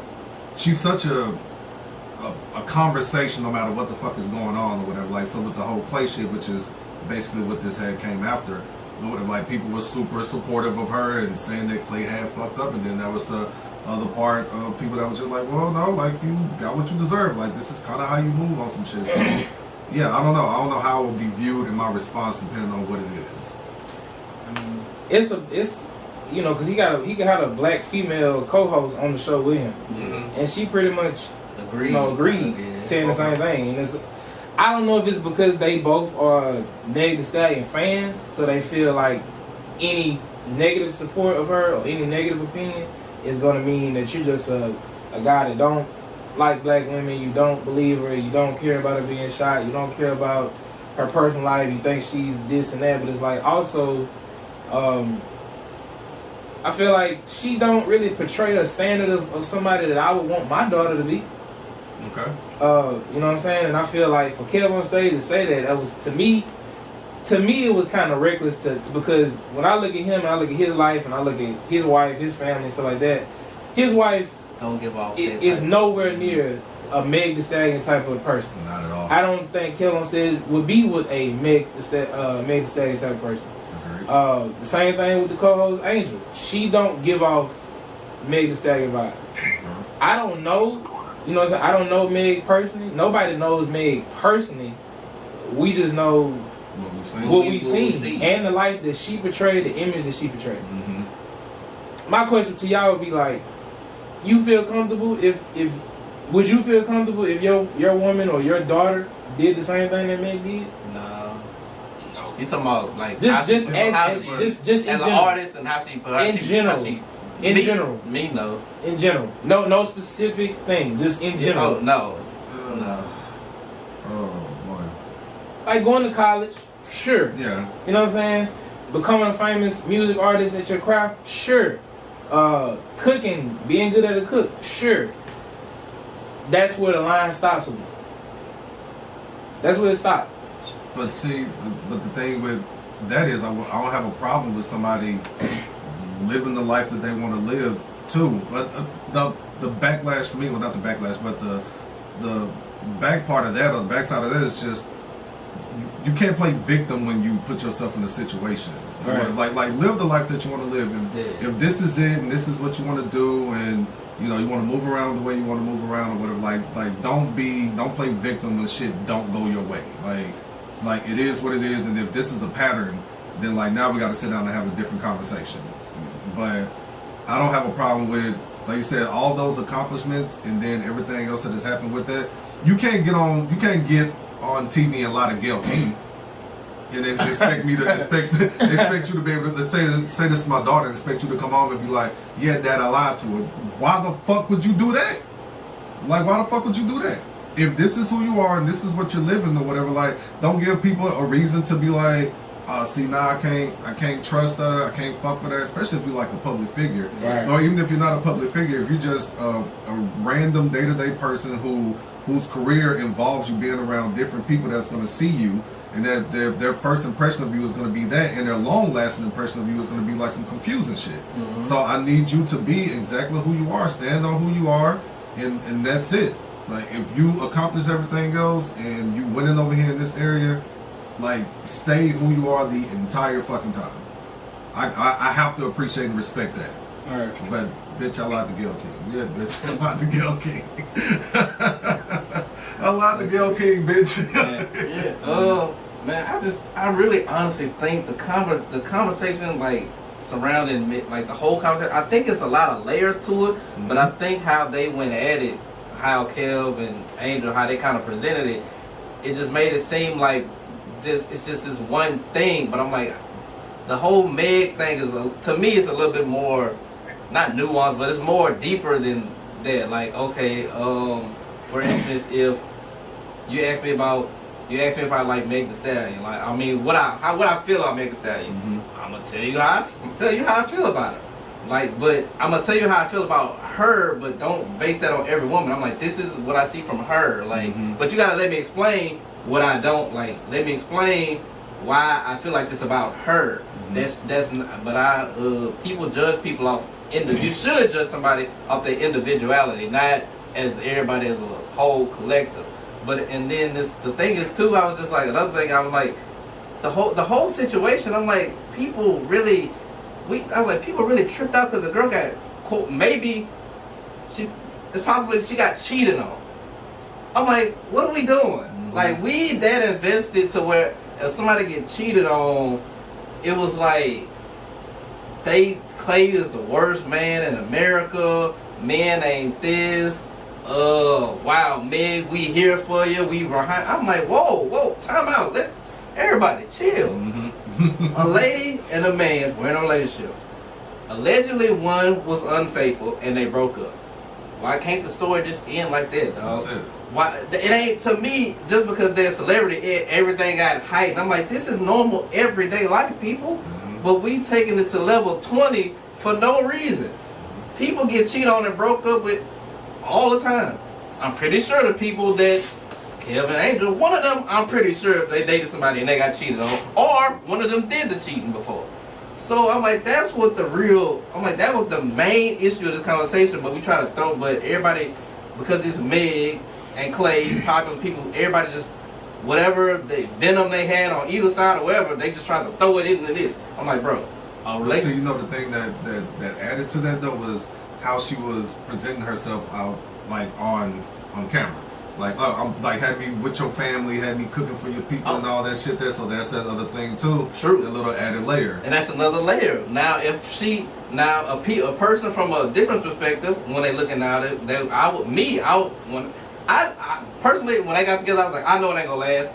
I felt like it wasn't gonna last. And then people ask me why. I'm like, Clay and Meg, what they present is two different types of people.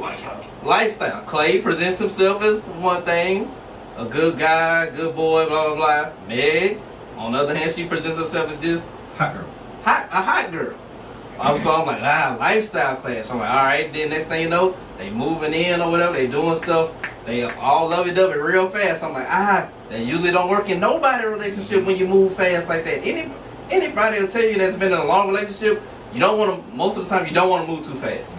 Because once you find out, you got to take time to know the person, you find out the real them, and then that's when y'all decide, okay, now I can deal with this person emotionally or physically, so however you want to, now I'm going to decide if I deal with it. Don't just, I like you, you like me, you look good, I look good, all right, boom, we about to do stuff like we a married couple.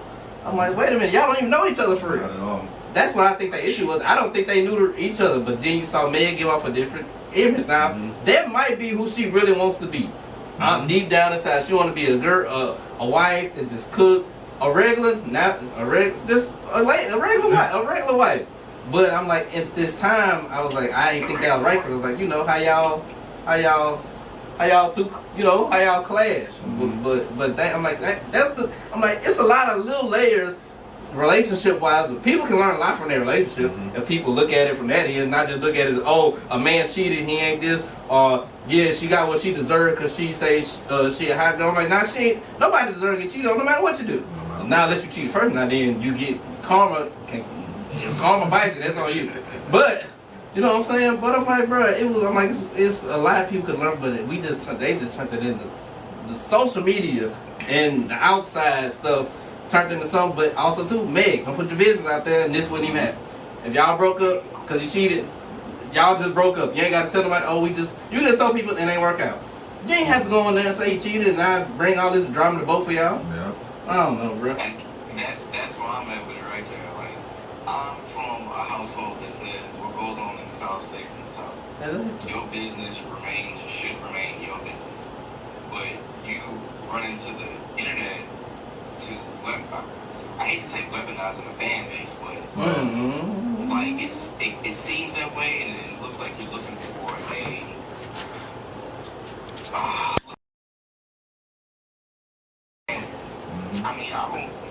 of course your fans gonna want the best for you or whatever, but no, you could have waited 3 months, 4 months, next year, whatever, and just let that be that. But I don't know, bro. It's just, I think Megan can go about things very, very differently. But I think that she's addicted to a certain level of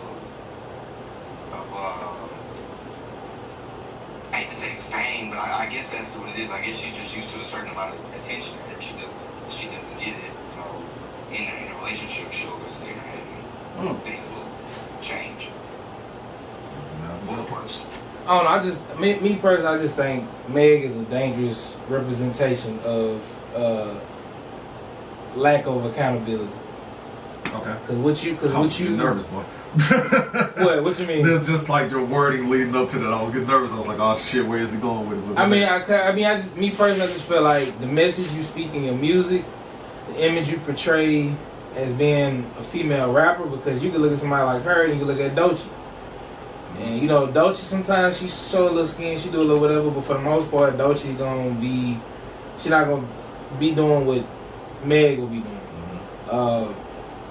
I know she ain't Lauryn Hill, she ain't gonna be no Erykah Badu, nothing like that, but at the same time, it's hard to portray a wife image or a wife me or have me as a girlfriend image, and then that's what you put out in the world. And what is a hot girl? You know, what is WAP? You know, what is the songs about taking their credit card and spending it and all that and fucking their friends and shit? And then it's like your image is also tied into lying. You know, you have a history of lying and coming to the public telling us something and then the opposite be another thing. So it's like, right. And so you can't really to tell somebody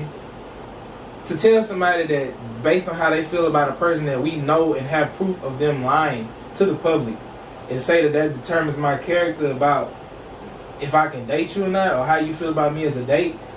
To me, I feel like that make you shallow. Yeah. That make you shallow. That make you, you know what I'm saying, a little irresponsible, because the fact that you judge me off of somebody else's perception or my perception of somebody that obviously don't have a clear-cut perception or a clear-cut image of themselves. That's like if you went on a date with a woman and you asked her like, hey, what's your thoughts about Chris Brown? You know what I'm saying? And if she a woman that's full-on Team Breezy, cool. If she a woman that feel like I still don't forgive him for what he did to Rihanna, you gonna stop talking to her for that? You know what I'm saying? Now, I feel like that conversation could go deeper because, like, depending on how she view men making mistakes and forgiving men going forward, that'll tell me if I feel like I should talk to you. Exactly. But just ultimately you not liking the fact that he did what he did years ago, I could probably be like, okay, well, we can have a conversation about it being old, but if it's not something you just gonna make a bigger thing than what it is, cool. But if your personality tells me that if a man ever fuck up, do wrong, you will never forgive them for something, that might be something we can talk about. Meg throwing her ass, cooking spaghetti for your mama, getting cheated on, I don't really see, you know what I'm saying? I don't really see how that correlates to me being a bad partner. You know what I'm saying? Right. But That's a bar. How can you? Fuck it, I'm saying. I don't think there's no way to turn a hot girl to a white. You can't turn her into one. She got to turn herself into one. Yeah, that's a choice. And yeah, because it's all about personal living, right? Because that's, I mean, and it's the same thing, vice versa for men. Because you know what I'm saying? Shit, a dog gonna be a dog until a dog ready to go home. Yeah, exactly. That's a fact. You know what I'm saying? So I just think it's all that personal choice, like Tevin just said. So I don't know. That's just what it is. Hopefully, everybody finds peace. Man, attractive lady got something going for herself. Y'all, she gonna be alright. Like, what are we doing? She gonna bounce back, but they're not gonna ever be happy because she's not gonna have the fairy dream life. Right. I mean, she could, but that's good. I don't know. But we know how this ends. No, you're right, Tevin. You're right. Because she could, but she's not happy with who could give her the dream life. She wants the other people that are going to give her the dream life that are going to dog her out. Woo! Woo! And that's the problem with dating.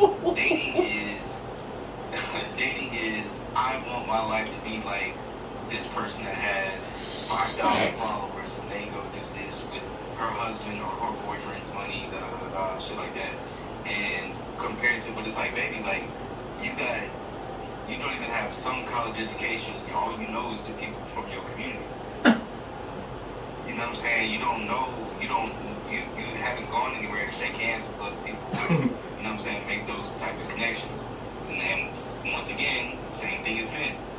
Some men want the baddest bitches on planet Earth, but never really interacted with some of these women with 16K followers. You know what I'm saying? And shit like that. And then you realize, you can't support yourself. How you gonna have a woman that needs something? Thank you, Tevin. That's what Tevin, my niggas. Yeah, hold on. Yeah, speak to that. Speak to that, because I don't want nobody to feel like we just having a conversation about. Oh yeah, no, the woman.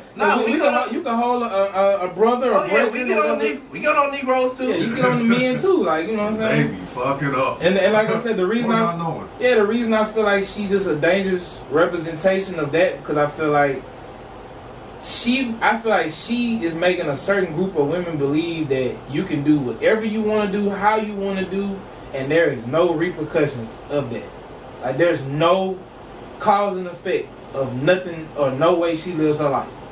That she can do the hot girl shit, do whatever she want to do, and then ultimately it's supposed to still lead to fairy tales and rainbows. And it's like, as a man, we talked earlier that shit don't work. You get your ass in the street, you get out there in the street on the corner, whatever, what's gonna happen to you? Two things gonna happen to you: dead in jail. You don't get out there and get to portray the life of a hot boy, dope boy, street nigga, and think that you finna be Jay-Z. It just don't happen. Jay-Z got in the music industry and changed. T.I. got in the music industry and changed. If they would have stayed their ass in the street, we probably would have never heard a tip. Never. So, I got one good album that was in. Come on, that nigga was talented, wasn't he? We seen a lot of them. A whole lot of them motherfuckers. Yeah, but fellas, y'all, bro. Before you date a woman, you got to get yourself together. If you're talking about seriously dating a woman, you got to be stable yourself, bro. Or at least working to being, like, you got to be at some level of stability. Like, dates cost money. Not saying you just gotta have. I'm not saying money's everything, but it's a part of dating somebody.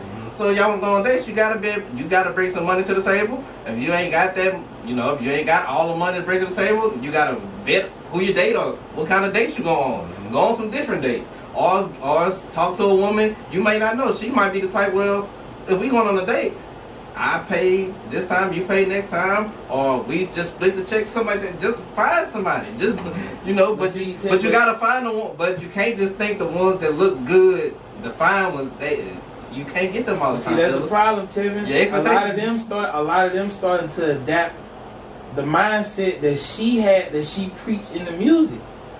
So it's like, you may be a nigga that's set and have a decent job, a decent income, but she wants the income and the type of nigga that Meg rap about.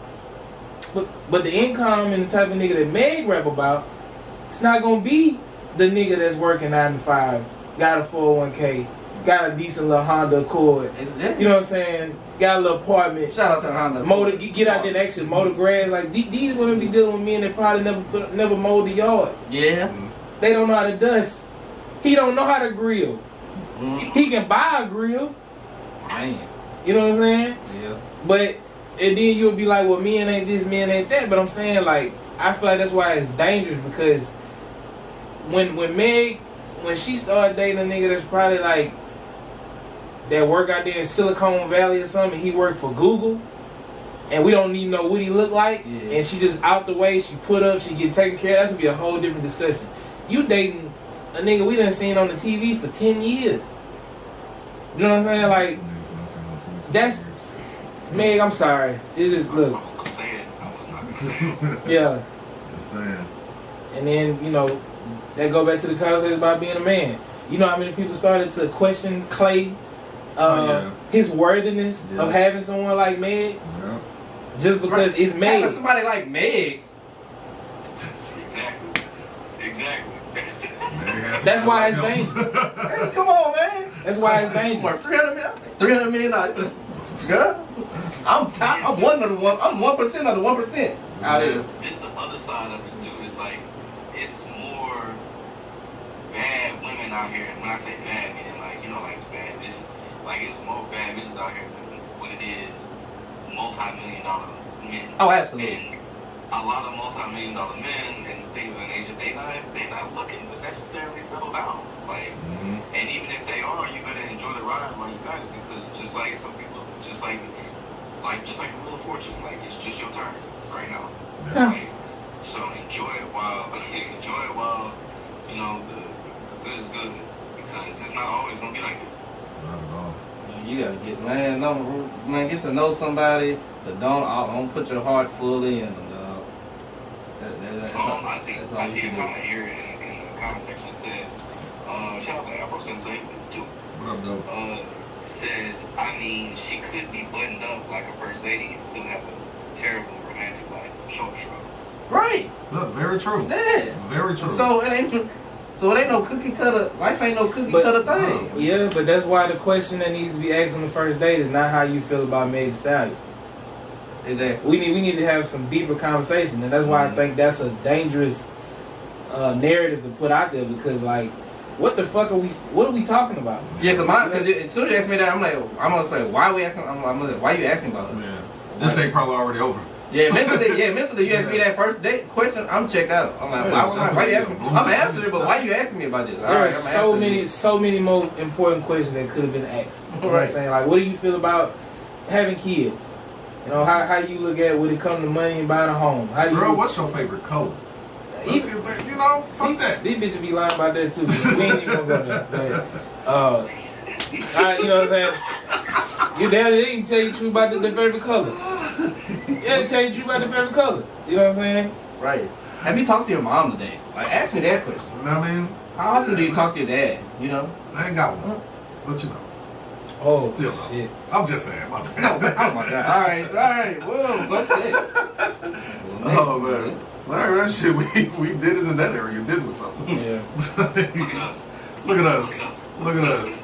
Tony Baker don't come from us, bro. Like, we're just trying to talk. Yeah, Tony, we just answer the question, We're just bro. trying to talk, bro. We just answer the question, bro. Nah, Tony, we on your side. We having a conversation. Yeah, we having a conversation. This shit it ain't just men versus women. We both sides. Fuck. I like that shit going on right now. And just hush. Just hush. 58 hours. The hell up, y'all. I'm with it. Shut the hell up, Shout out to Tony Baker, man. Bro, so... This why Chico need his show back, so Chico can handle these conversations. Exactly, because Chico got the whole different panel and everything. Got the women and the fellas on there. Have the battle of the sexes. Chico, man, come on, bro. Quit playing. Like, you can give us one 6 months or something like that. One every 6 months, my nigga. God damn. Once a month. Once a month? Okay. Sheesh, man. All right, man. Well, currently we are watching the. I'm trying to line the people on Chico's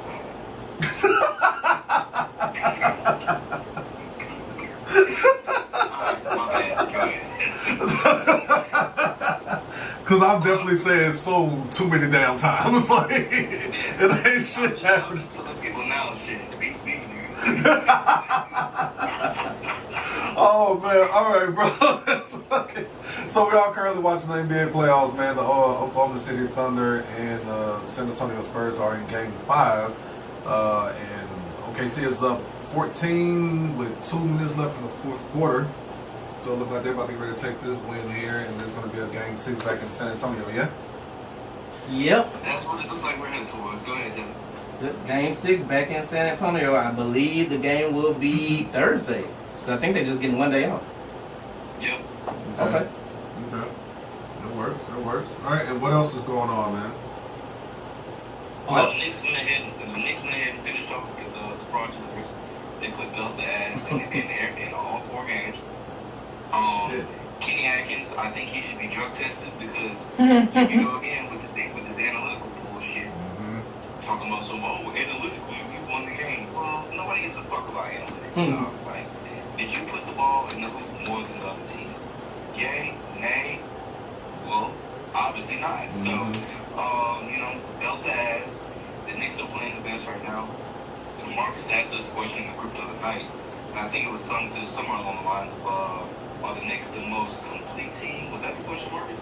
Yeah, I just was wondering, like, are they the most complete team? Because I was like, and I really was basing it just off, like, it seemed like they have a team that's kind of built with different physiques and a little bit different, you know what I'm saying, I guess, talent from what a lot of the NBA it looked like to me. Because I didn't really see, like, a lot of just shooting. I seen more physicality a little bit more and just a different style of play with them versus like somebody like San Antonio or just it seemed like it just being all shooters. So I was like, you know, are they more well-rounded or more like even across the board as a team, closer to like the older style of the NBA? Marty, what you think? Oh, you want me to go first? At first, initially I wanted to say no, but thinking about it, I would say most well-rounded. You know what? I'm gonna say yeah, because I feel like they can win different ways, especially their best players. Like they got Brunson. He like to go inside, even though he's a guard. He like to get inside to the hole. He ain't shooting all the threes and stuff like that. I mean, he'll shoot them when he can. Hey, I'm sorry. I'm trying. Damn, Shannon Sharp. I'm trying, yo. My bad. Man, Chris played. Well, good man coming down my face. My bad, man. Go ahead, bro. So Brunson likes to drive the basketball, you know, to get layups. So he likes to drive the basketball. They role players, like you said, like Anunoby, he like 6'7", but he like probably like 220, 230. Then they got like Josh Hart, probably like 6'5", but he plays like a power forward, which is weird, and he can't shoot. They got Bridges, he's a skinny guy. He does all the, I guess you say, wire plays, get a lot of tip passes, contests a lot of shots, tip ins at the rim. Cat, he can play inside or outside. They've been having him play more outside, but as a passer now instead of just shooting threes like everybody want to do. So especially starting five. They got a very well-rounded team because I think right now they can win in the most different ways. Most of the time, like OKC and the Spurs, they kind of play one way for the most part, but they real great at it. So that's why they win. But I feel like the Knicks, if you ain't never watched the Knicks, they changed their whole offense in the postseason. So it used to just be Brunson, pick and roll, and figure something out. But now they got Cat playing kind of like Jokic in Denver, and that's why they're killing everybody because they just opened up the game because people don't realize how good Cat can pass. So he can shoot. Cat can do everything on the floor, and so they just having him as a playmaker. That just opened up his game to a whole new level. And they got the team just everybody flourishing right now. So yeah, the Knicks they killing. I think they might have lost 1 or 2 games the whole postseason. Yeah, they lost 1 game, and that was in the first round. Probably like game 1 or game 2. But they've been killing ever since.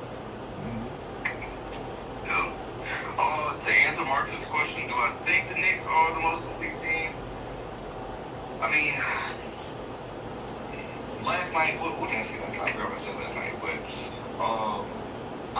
however I answered that last night, I was looking at just the totalities of everybody in the playoffs. But, I mean, so far, the Knicks, I mean, the proof really is in their style of play, like how Tevin just laid out right there.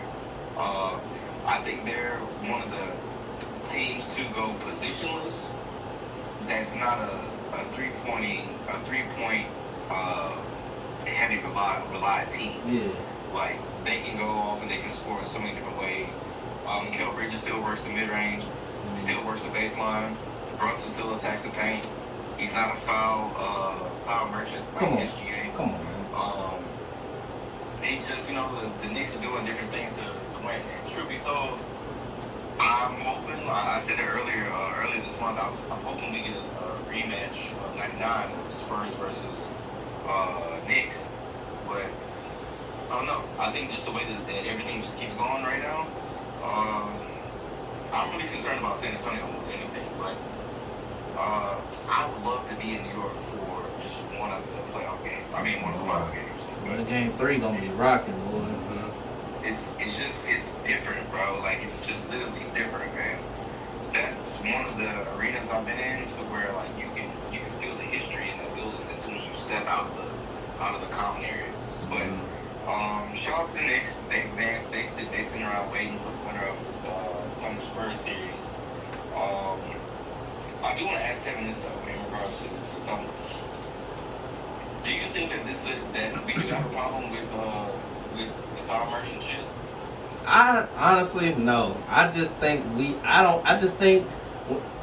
people, the media, I don't know how it started. They just find something not to like. I mean, yes, we can say Shea, he does embellish a lot of calls. He do get a lot of calls too. But I mean, at the same time, I mean, he draws a lot of contact. I mean, illegal contact is a foul. So he just, most of the time, I feel like he just playing the game. He just happens to be really great at it. But I think it's just, I mean, they don't have to call like some of the flops or some of the, embellished stuff, but they do. No, you said it right, flops. Yeah, I mean, but that's up to the refs though. It's not my fault the refs calling stuff that ain't a foul when they clearly know that, because the refs get a report before every game about what to look for. They do homework just like they scout just like the players. Yeah, they look at players' tendencies, what they moves do, what do they tend to do. So they know. Coaches sit in tape all the time. Hey, he likes to push off when he driving, so watch that for me and stuff like that. So it's really up to the refs. I can't blame the player for the refs, because you're just gonna do what the refs allow you to do. They're like the one game that they let you hold Wemby arms, then they're just gonna let you do it. If they're gonna let Wemby jump over everybody's back and dunk the basketball, when it's over the back, they're gonna allow it. So I think it's just a narrative to create, the NBA it always needs drama for some reason. So let's throw up this what is called unethical basketball talk. I'm like, I ain't never heard nobody say nothing that stupid ever as long as I've been watching basketball. Y'all just make up stuff just to make up a narrative. But that's how I always feel. LeBron ain't playing, so we got to just make up something so we can have a reason to have an issue with somebody. We got to be mad. We got to muck up the game and be mad at. We got to have a villain. And right now it's Shea, the two-time MVP who last year averaged 30. The year before that averaged 30. He was not no foul. Why wouldn't he have fouled merchant then? He was getting fouled more actually. Last year and then before. Okay. So I'm just going to start hearing about it like last year, like a motherfucker. So this whole foul merchant thing did he kind of take James Harden game and like advance it? Kind of. He just do it with mostly on jump shots, step back jump shots, and a lot of times when he shoots, he falls to the ground. Like to me, I give him credit. I played basketball a long time. He probably fell more. He fall on the ground more this year than I fell probably my whole life. I ain't like being on the ground. That's not fun. But somehow he always end up on the ground. I'm like, bro, that's crazy. But yeah, he just doing James Harden a different way. But even if he wasn't doing that, he still be killing. So I don't know. He still averaged 30. He scored 20 and he got the record for 20-point games in a row in the regular season. So and it's still going. So I don't know, bro. I think media just find something to get mad at. Don't worry, when Wemby if Wemby don't win this series, I guarantee you he gonna be the topic of next year. LeBron gonna be number one. He gonna be number two in the topic of he can't get the job. Watch, they gonna say, oh, Wemby can't get the job done. You was up to it was 2-2. You just had to win one. Trust me, the media make a narrative, dog. I'm gonna just ask this to Tim in closing. How would you guard SGA? Ooh. Because fuck, can you? Good question. How would I guard SGA? Number one, I'm going to force him to go right. Because when he go right, he's less likely to use that pump fake on his step back. Because when he like to go left, get that little push off, and then shoot that step back. But that's what people get that foul call. Because he do that step back, and then he pump fake, and they jump like always, and he get it. So I would force him to go right. I honestly think the Spurs doing a good job, but the thing is he's a great basketball player, so he's trusting his teammates. He see the double coming, he getting off the ball fast, and he got teammates that can make plays. So against that OKC team, it's kind of hard to guard him because of how good his teammates are. But number one, I gotta force him right. We gotta when he gets to that paint area, like we gotta send somebody. Like, I don't know, we gotta send some help. As soon as he gets close to that paint, send somebody. Send him I don't know where you're gonna send him from, but somebody gotta come and help and get the ball out of his hands, because he really just want to get to that mid range. He don't he'll get all the way to the goal, but he want to shoot that little mid-range jump shot. So, but if I force him right, he becomes more of a shooter, or he becomes more of a shooter because when he go left, he still got that passing ability to. He can either drive it all the way, or he could step back, or he could pass it. But when he go right, he most likely, because I kind of guard him like people did Kobe. Like Kobe, if he went to it, well, Kobe went to his right to shoot. So if he was going right, Kobe's gonna shoot the basketball. If he went left, he could do a little bit more like with passing and stuff. So I'm gonna force him right and just try to make him one-dimensional as much as possible.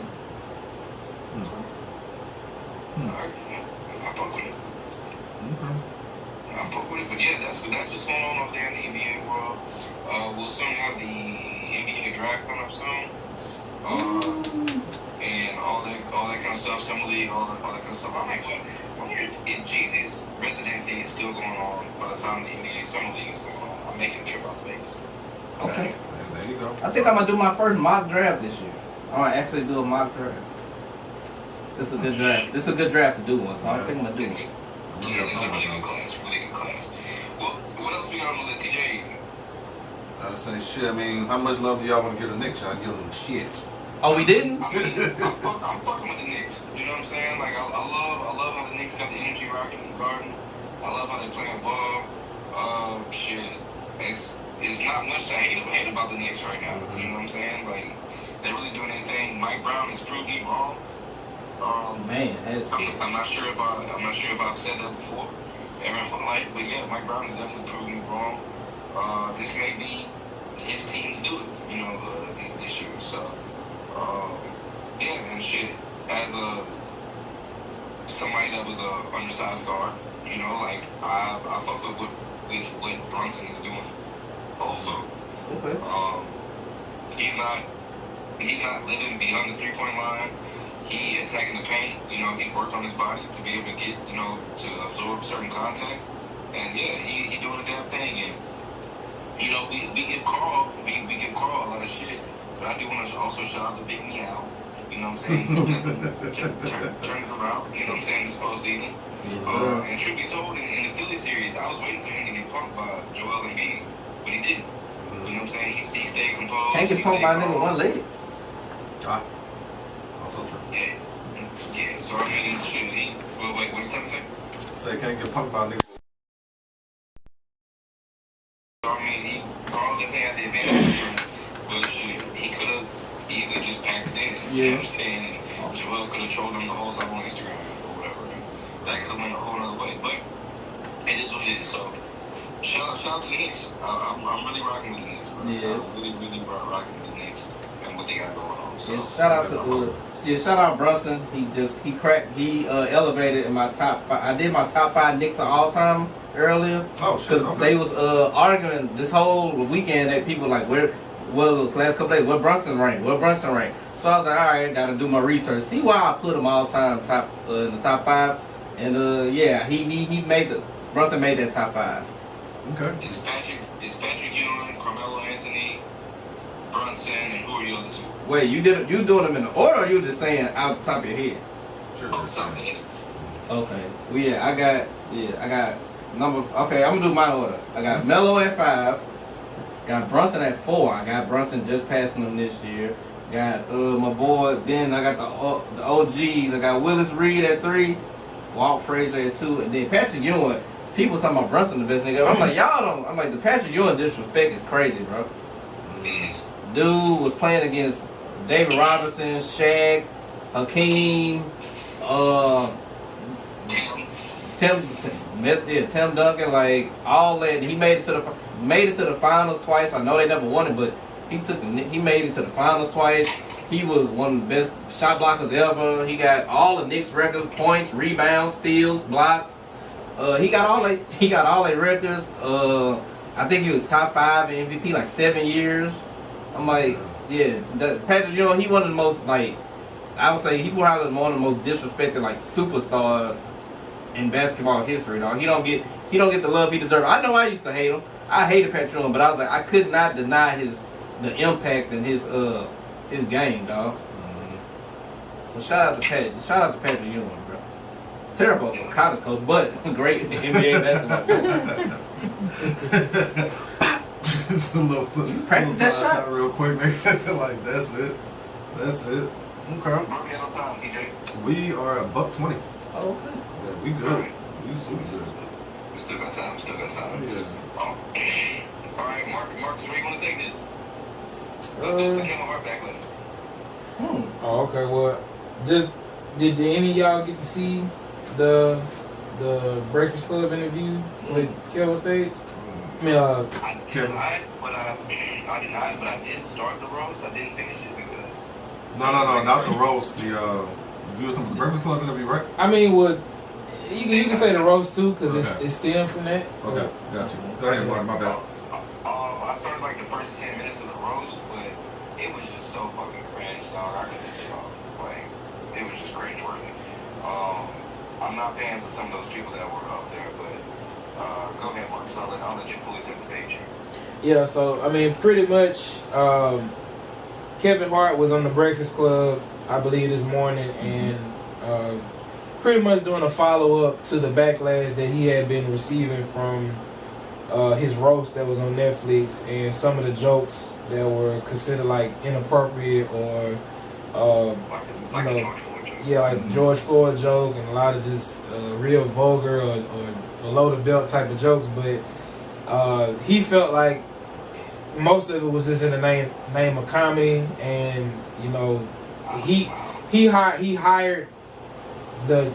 selected the talent based off of the Tom Brady roast, and being able to just bring people back that did a good job in other roasts and stuff like that prior. And he felt as if that because it's his name and he get all the backlash for what they said and what they did, even though he wasn't the one that told the jokes. And he pretty much was just saying or explaining how that you when you get to a level of like being somebody like a Kevin Hart or Kevin whoever, people will blame you for pretty much everything, even when it's not necessarily your fault. Especially when your name is attached to it. Yeah, but a lot of people feel differently because they feel like you should have had enough, I guess, control or enough awareness to know who you invited to do the roast, the type of comedians that you had on the roast, the show, stuff like that. And his argument was that he don't control what they say. He just bring them in because of the talent, but he don't green light or get to say anything what they can and can't say, what they will do and what they won't do. I know, like, for the black community, most of us feel like he should have been able to step in or say something or have a different approach to some of the jokes that was being told, but he was also saying, like, it's a live show. What do y'all want me to do? Step in, stop a live production, something that we are in contract to do, a production and stuff like that. So, I don't know, it just made me think of, like, have you ever felt like that you carry weight about certain situations where you think you're going to get the blame regardless of how shit turn out? Like, whether you got something to do with the impact of it or not, or the decisions or whatever, you going to carry the weight just simply because you being who you are. Yeah, I've been in a situation like that. Yeah. I want to say this about it. I didn't watch it. I didn't want to watch it just based off the people that he had on there. Yeah. I'm familiar with who Kill Tony is. I'm familiar with Shane Gillis and a number of the other people that would have been up there talking extremely racist as they do on their own platforms, no matter what the fuck is going on. I was partly interested because it was Kevin Hart and some of the other people that was on there, but once I realized and I saw that it was going to be 3 hours, I was like, ain't no way I'm going to sit up here and watch 3 hours worth of people talking about one person or whatever. Tom Brady's shit was the same way. His was live as well. Yeah. There was a moment on Tom Brady's, though, when, what's his name, Jeff Ross, I think that's the roast master guy. Yeah. He says something about Robert Kraft. And Tom Brady got up and walked him and said something in his ear and was just like, not cool or something along those lines. I remember that. Or whatever. So, like, even if you are hiring these people or you are bringing these people on your platform or on stage, that was even a part of that, if you said that it was motivated or inspired by it in some way, shape, or form, or whatever. If we saw this man get up here and say, hey, we don't do that, or whatever like that, what's stopping you from sitting over there doing that too? Now, again, this is a roast. Things are all fucking limits like a motherfucker. Those people talk crazy. There is nothing that's that should be sensitive or whatever the case, or they're gonna hit for the most sensitive thing. What my problem was, in it is what it was that Kevin Hart said it, because I didn't watch the entire Breakfast Club interview this morning, but I did see clips that I felt that were important. And one of the things that he had said was his conversation with Stack afterwards, Steven Jackson. He said, yeah, I went and talked to him immediately afterwards. So Charlamagne asked him, he was like, well, why didn't you lead with that? Why didn't you tell other people that? And he was like, well, that's a private conversation. Like, well, you're saying it now. Like, you mentioned it now because you're getting all of this backlash that put all these people in, that put you at the forefront of allowing these white men to get up here and say something along the lines of, like, you deserve to be lynched, or like, y'all a bunch of jigaboos and all this shit here. Talk about Shell Underwood's husband who unalived himself, etc., calling all these black women black bitches and shit or whatever. And the thing that was so frustrating so much about just seeing little shit or just hearing little things is seeing the look on Regina Hall's face, how she was just sitting there the entire time, just kind of like, yeah, like, I'm not fucking with this. Like, this shit ain't cool at all. You know what I mean? And if she's doing this live or whatever, then why aren't, like, you or somebody else within this, like, kind of reading the room a little bit? Like, I get that y'all are trying to pay some respect to him or whatever, but, like, the shit that was reported being said, because, again, I didn't watch it, was just fucking egregious, man. And why would you even have somebody like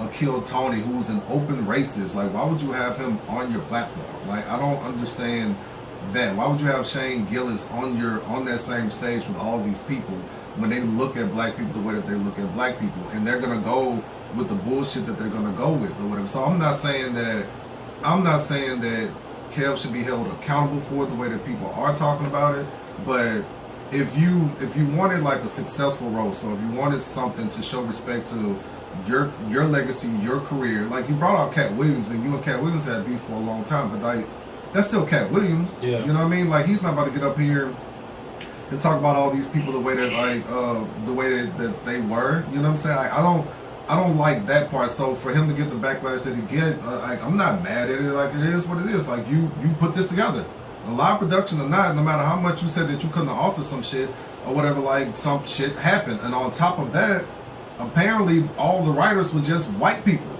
that was writing the jokes.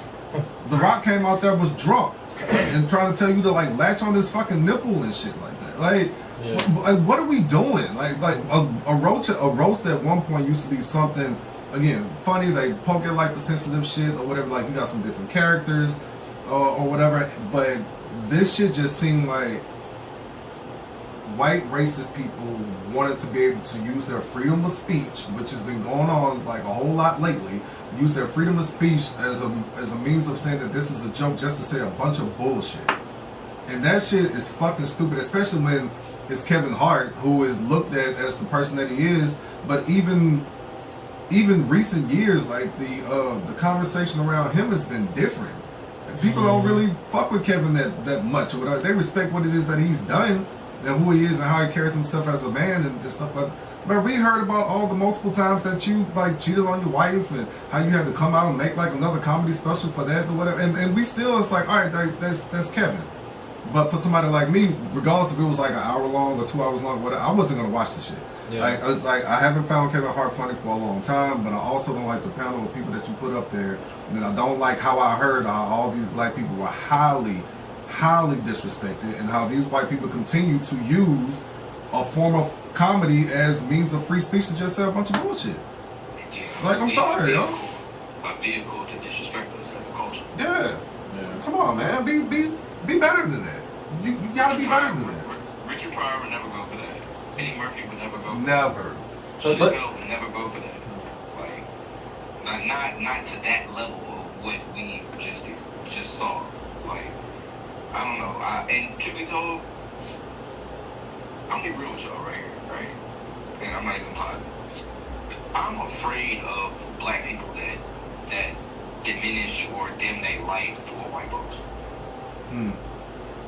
Because those are the type of people that will sell you out. Mm-hmm. Those are the type of people that will snake you. Those are the type of people that will, yes, a boss. You know what I'm saying? That type of shit. Like, I'm cool. Marty is Marty in every single room. You know what I'm saying? Like, I don't know. That shit just bothers me. And over the last couple of years, Kevin Hart has started to portray himself as one of those people to me. So those are Marty's feelings. I'll put a disclaimer right here. I'm not saying Kevin don't. Marty feels that way. So yeah, that's just how I feel about that. All right, Tevin, what you got? You was about to say something. Oh yeah, me personally, when it comes to like jokes and stuff, I let everything can fly in my book. My thing is, especially like a roast, to me, I'm just like, if it's funny, I'm gonna laugh. If it ain't funny, it just ain't funny. But that's just how I see it. That's just kind of how I always seen like comedy and stuff. I watch Corey Holcomb all the time. I watch Red Fox. I like people who gonna say something crazy off the wall. Whether it be racist or sexist, I'm gonna listen. And if it's funny, I ain't gonna lie, I'm gonna laugh. Cause guess what? I'll do it in private. I hear some stuff. I laugh. I'm gonna laugh. Right. You know what I'm saying? So that's just how I am. I'm like, if I would laugh at it privately, if it's on Netflix and I'm watching it, if it's funny, just me, I'm gonna laugh. If I don't think it's funny, I ain't gonna laugh. Even like some of the stuff, they was saying some wild stuff. I watched about 2 hours of it. It got wild, but I was like, some of it was funny to me, and some of it wasn't funny. But I just can't in my mind, I'm kind of compartmentalized, not taking certain stuff like literally or like that as serious to where like I'm a hold on to it. I'm like hold on to it to make it seem like something. Or even if it is something, if they really racist, that's just how they feel. They gonna say it in private anyway. If it's funny, let me hear it. Do you feel like Kevin should have got the backlash, or is that a Netflix issue? If people did take it offensively though, like me personally, it's kind of like both sides. But yeah, but like Kevin, like I'm here to be really the butt of the jokes, the butt of the jokes, and get some admiration. But at the end of the day, I'm really here to be the butt of the jokes. Now it's a roast, so y'all gonna throw it at other people, and the fans gonna take it a certain way. But I'm like, if you watch roast, you kind of know the area where it leaned to. Now some people probably didn't know it was gonna lean that far, But me personally, I'm a dark humor kind of person. I love dark humor. Yeah, I'm a dark humor, all that, whatever comes with funny. If it's funny, Tevin is gone. I got to laugh. If it ain't funny, if I don't think it's funny, I'm like, all right. All right, you just made a joke that wasn't funny. Even if it was racist, sexist, whatever, inconsiderate. I didn't hear the George Floyd joke. I skipped through the Tony dude because he started off. He ain't giving no. The energy was boo. Yeah. His energy was bad, so I ain't watch his set. But I can't say I'm gonna blame Kevin for. I don't think Kevin should be blamed for what people said. Yes, it was his roast, but they said the stuff. If y'all ain't like what they said, have an issue with them. Like, what you want me to do? Fight them because they said. Now, if somebody said something, I don't want that stole on them and the show over, they were like, oh, Kevin, why you ain't had to hit the man he was just talking? Y'all treated me like Will Smith when he slapped Chris Rock. You know what I'm saying? It's like, oh, it's just words, Why you hit him for words? Now you call. Then they would be on the side, oh, Netflix paid all that money and you went and did that. They ain't gonna never give a nigga no more money. And so I'm like, so what I'm supposed to do? Then I let the jokes fly. Not the black people who Kevin has. He has a large black fan base. I'll say a large white fan base, but the black people are more mad. The black people mad as I don't know what. But guess what? They'll be mad for a little while. Then Kevin will go back to doing Kevin stuff, and then they'll go back to everyday life because a George Floyd joke is insensitive. But I done seen skits, I done seen a whole bunch of stuff. Ever since George Floyd passed, that people are all races that did. So I'm like, well, we got a selective outrage issue. I seem like too, but I do have to give like a little pushback on what that is because like time sensitive right now where we are with shit, and like I said, it's Marty said it last week. There's that one person that we will not talk about on this show or whatever, but the one streaming person that we won't talk about on this show. But part of his thing is that he should be able to say what he wants without any consequences at all. No, that's always no. Okay. Mm-hmm. I'm with you. Like you can say what you want, but you can't. Whatever come with it, you gotta stand on it. Mm-hmm. You just can't just think you can say yourself out with it. That's the thing I'm saying about like them now really advancing this whole thing about I should be able to say what it is that I want because of freedom of speech, and now doing it, but on this show we're doing it under the laws of, well, this is just comedy. But outside of this, and the people that are going viral for walking around calling black people this and calling brown people that and saying that people shouldn't react to it, and well, because we're being too sensitive, or like words are just words and shit. It's just like, no, like why is this word again, why is this word so fucking important for y'all to want to say? Like, no matter how the fuck it is that we want to put it, why is this word so important for y'all to want to say? And even if it's not just this word, why is like the hyper focus on disrespecting black people on any level should like it's something that y'all just are, it seems like, addicted to. Like it's like you're almost addicted to it. You know what I mean? So again, for him to go get somebody like Kill Tony is like, well, I already kind of know what type of person that he is. Because I'm with you. I fuck with dark comedy too. I really do. But the time sensitive era that we are in right now, especially within like these last couple of months, or just like these last 6 months with them wanting to go out there like this rage baiting shit that motherfuckers are walking around here doing and streaming and shit like that, and now focusing on black people and saying things to kind of piss people off or whatever. It seemed like that's exactly what the fuck is happening, or what happened on this show. It's just, we're gonna rage bait beyond comedy, but we're gonna draw it under the laws of comedy.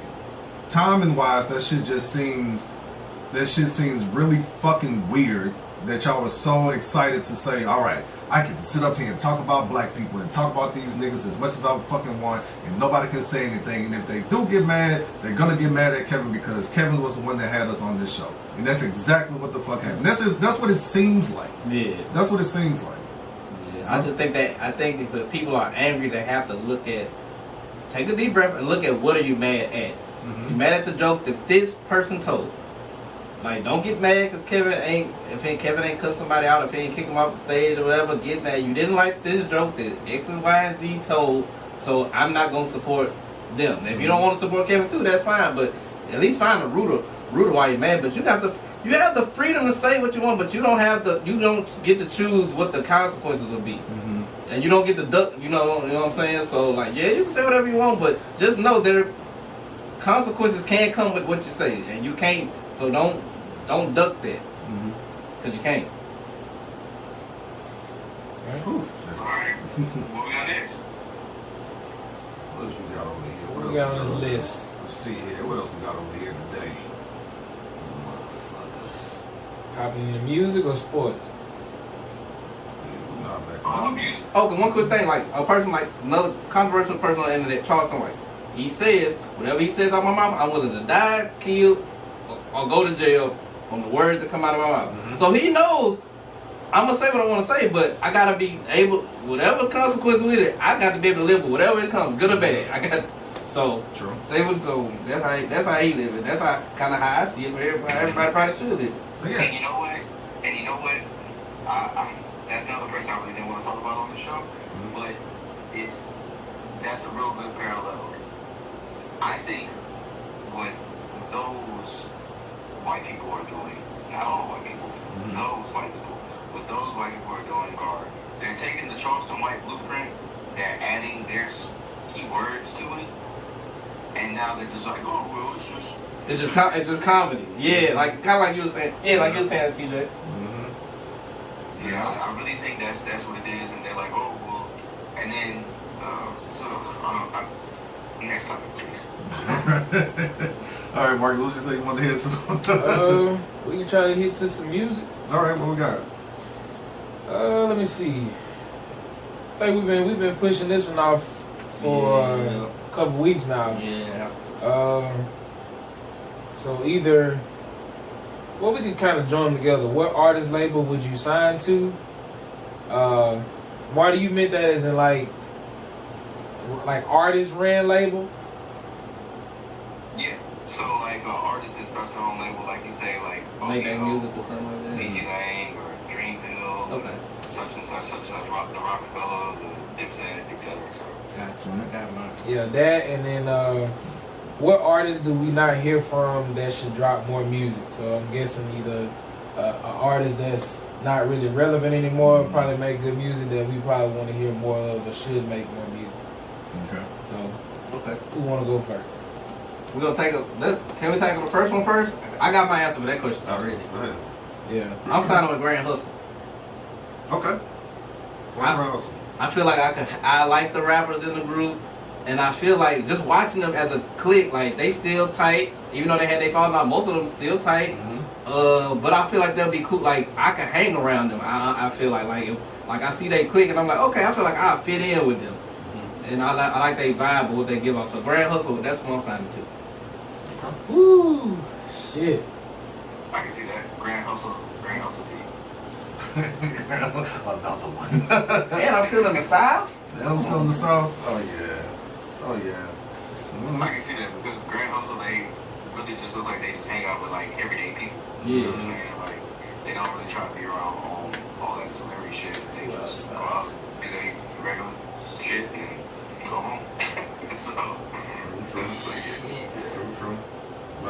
Country Kane will make a banger together. Country Kane, shout out Country Kane. I think mine gonna be pretty obvious. It will be Dreamville.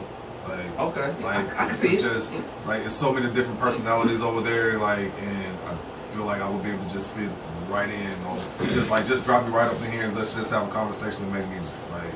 Like, all right, Jid, you got this over here. Cole, you got this over here. Luke, you got this over here. Like, I just think it'll be a good vibe. I would hate that Ari isn't there because I ain't got nobody to look at. You know what I mean? But you got people to look at. Damn, I mean, you just probably wouldn't want to look at this. Nah, you good. What? That ain't Ari. Better let Ari walk, man. Bring him back. That song with Ole Miss? I think for me, bro, I probably would have wanted to sign to good music. Okay. Yeah.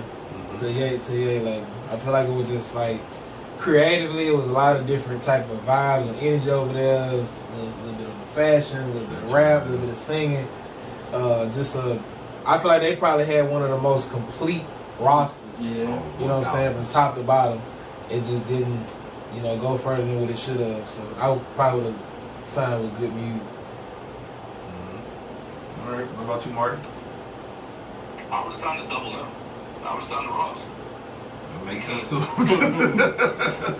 Because in Ross's, management of a label, everybody dropped. Everybody dropped. Everybody was able to put out one or two projects. And he put you on the compilation. He had multiple compilation albums. The artists may have had 2 albums on their own under Double M. And I'm gonna be in the Ross is gonna be able to have me in the right rooms or being around the right people. And then it's ultimately up to me to, be friends or be business partners with said people. So I definitely would sign Double M. You made a song with Maybach O. Maybach O. If you would have asked, if you was to ask me this question when I was 15, it would have been Young Money. I was about to say Young Money. For sure. I definitely thought you would have said BTP. Okay. What would we got? I-20 and Ruffle is money, you feel me? Hey, really Luda, 4 Eyes, and Shauna. I mean, they ain't really have another member. Well, Chingy. I mean, but roster wise, it probably been Young Money for sure. Yeah, man. Nelly and the St. Lunatics get no love over here. They couldn't even handle their own shit. Exactly. There's some Air Force Ones though. Yeah. Bring them my Air Force Ones. You already know. So who's somebody y'all? Who's the other one? Who's somebody y'all wish that y'all want to drop some more music though? Somebody that don't drop music.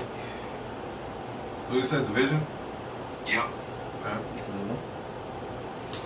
Division for sure. I don't think we're not getting another Rihanna album until she's like 40. She's 40 something.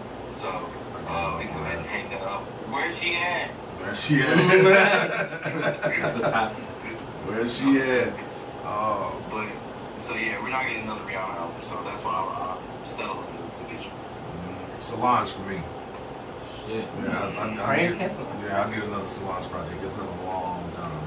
Still enjoying them, but that's somebody that's been, what was it, like 18, 19, I think. Last time she dropped? Yeah. Almeida is my shit. Come on, my girl. Get back to it. What you got, T? Blank right now. Cause no lie, I would have said, cause I like Chance. I would have said Chance, but he made some stuff in the last couple of years. He didn't drop he dropped an EP and then he been on some singles recently, so I can't say it's Chance. I can't think of man. Chance just dropped that one last year. Yeah, that's Starlight? Yeah. Man, Market Man go first. I really don't know. Shit, bro. I'm trying to. Fuck. Plenty. Yeah, it is. And I'm just trying to think. I'm gonna be honest, bro. And I know it's for a reason. But Roddy Ricch was I had so many high expectations for dude. And I don't know if it's because the first album just did so well that he put himself on and not even just the first album, the mixtapes too, the Feed the Streets mixtape that came before that led to the first album. He was like unstoppable, it felt like, and then he just started listening to people's opinions and everything like that, and he just gradually stopped making music. And I just feel like, bro, there's a lane for what you do. There's a sound for what you do. You may not have made the best songs that everybody likes, but you still have a core fan base that probably still will support you regardless. So it's like, for me, it would be probably Roddy Ricch. And then Bryson Tiller. Like even though Bryson is a known artist, he do drop every once in a while, he do make music. Bryson also is damn near like a recluse. He come out every 3-4 years, it feel like, and sometimes you can't even get him just to drop more than 2 songs or two singles. So it's like we know you got the talent, we know you can write, we know you can make good music, but it's like you will go missing. It's like I'm forced to have to listen to everything you made years before. So it's like, and you don't really push yourself enough to put your music out to make us stay tuned. So it's like, as a fan, nigga, you need to make more music. So, or at least put it out. I do have another one. Go say yours. Go ahead. You sure? Yeah. You think y'all gonna overlap? No, we not gonna overlap because I'm drawing blank. So, another one is Frank Ocean. I was gonna say Frank. Yeah, Frank Ocean. It makes no sense how we have nothing.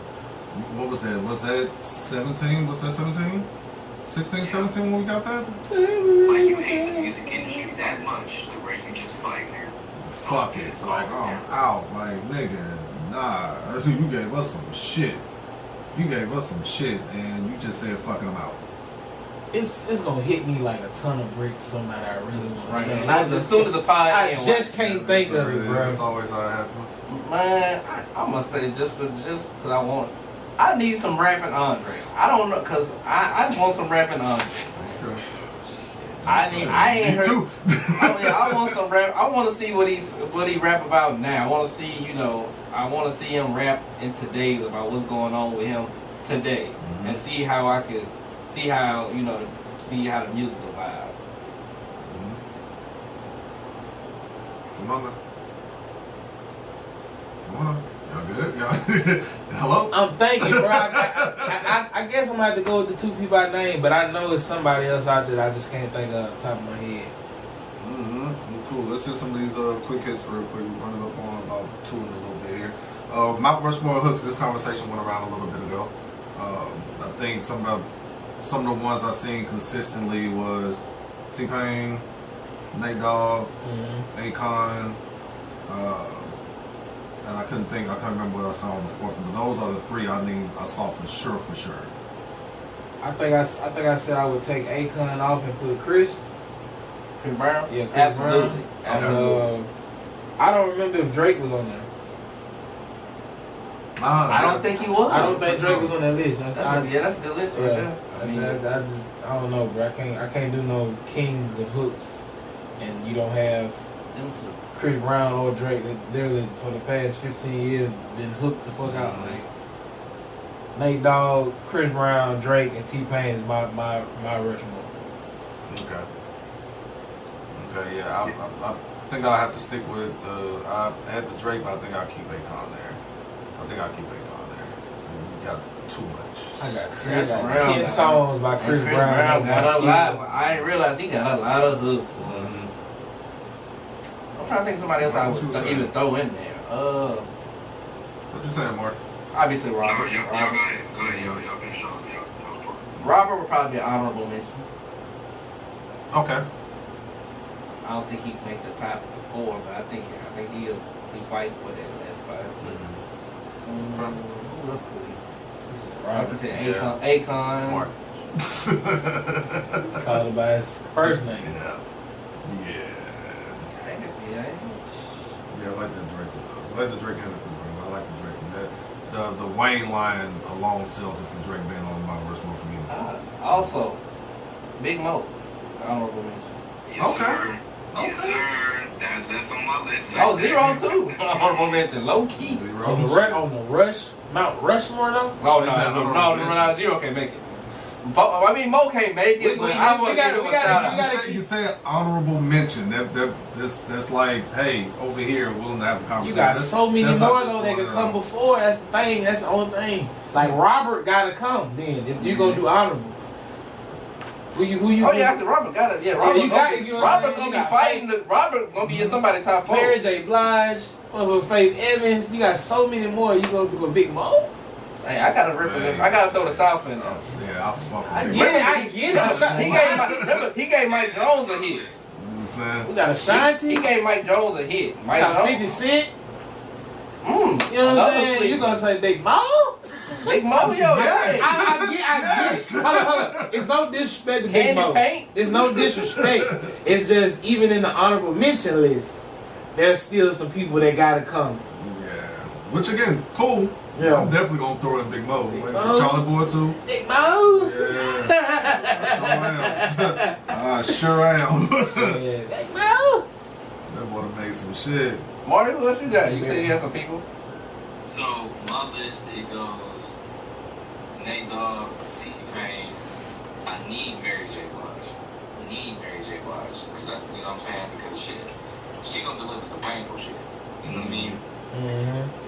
And last but not least, I need 3K. I need 3K for a hook. Okay. Yeah. No. And now my honorable mention, I don't know. And my honorable mention is Rich Homie. Okay. Oh, I like that one. I like that one. You play some Rich Homie, the room gets to move. You know what I'm saying? I like that one. You forgot him and Thug was playing. Thug. No Future? Yeah. Future? I mean, it's too easy to pick Future, so I'm just going to go a little outside the box. Okay. No, Rich Homie. Rest in peace, Rich Homie. To Sway Lee? Sway Lee's a good one. You said Rich Homie, right? Yeah. Mississippi stand up. Yes, sir. All right, man. Moving on to there. Honorable mention. Give me Usher. That's fair. That's fair. Give me Usher. Oh my God. Not that though. Hell no. Hell no. I hate VH1, MTV all the time. I hate that damn Oh, song. man. It's the worst song ever. Okay. Well, look, we're going to take it back local here, a little bit regional on some shit. LSU has hired back Coach O. Yes, sir. In the state. You already know. You know how this is going to go. Apparently, Lane Kiffin found him at a frat party and told him, hey, yo, I'm going to give you $100,000 to come back and be a part of the staff. He had been waiting on it for a long time. Yeah, he only getting $100,000. They just gave him $17 million to leave. Oh, yeah, you're right. Yeah, then you better come take this minimum, just come kick it and recruit on some shit. You know what I mean? But I've been wanting that for a long time, ever since Lane Kiffin got the job. I'm happy to see Coach O back on the staff. They were together at Ole Miss, wasn't they? No, they were together at USC. Okay, I know they crossed paths. Okay. Yeah, it was there. So, hey, welcome back, Coach O. Like, we got our boy back, man. Now, go get them chips, baby. Go get them chips. Yes, sir. Bayou Splash Brothers. Big nasty. That fucked me up. The camera ain't never done that shit. That fucked me up. Somebody had mentioned something about the black athletes going to HBCUs. Which one of y'all was that? That was me. I was just saying what that. you were saying? I was just seeing that on the like CNN or something. They was discussing it. Like I don't know what the whole thing was, but I guess it kind of stemmed from I think Marty touched on a little bit before the pod with something about, or was it you, Tyson, talking about some certain schools, parents didn't want to go to certain schools to visit their kid because that was the Lane Kiffin Ole Miss comments.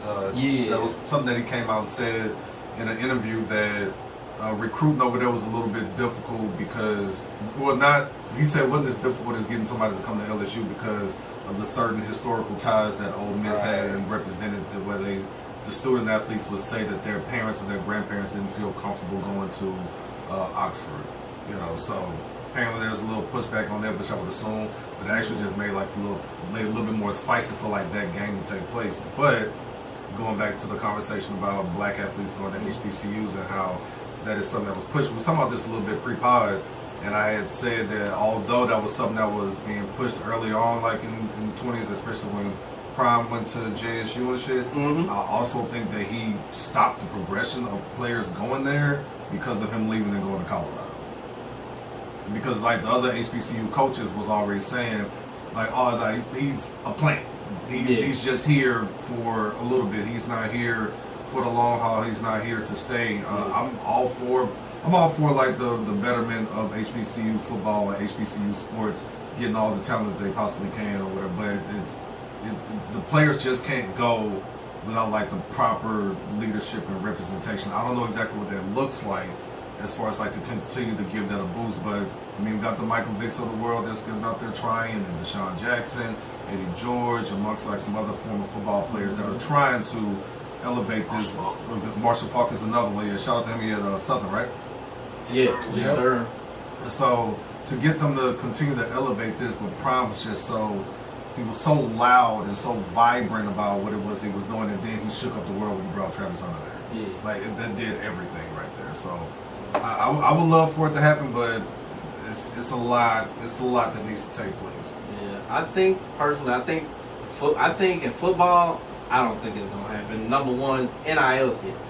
They can get too much. They can get too much money at the school at other schools, and I'm like, who would I be to tell a kid if they can go to LSU and get $200,000 or $300,000, you know, as a freshman, versus if they sign at some HBCUs and they can be like, man, we can give you 90, 50.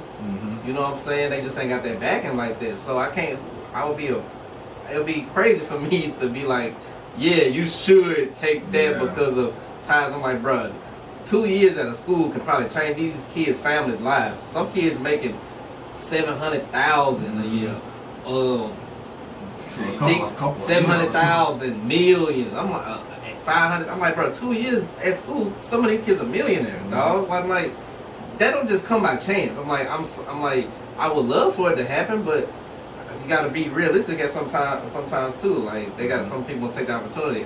Maybe I would say probably the sport that it most likely would happen in is either basketball, because one person can control so much. You know, football is too many different factors, but basketball, you can get deals and there's a whole bunch of other stuff that can supplement that.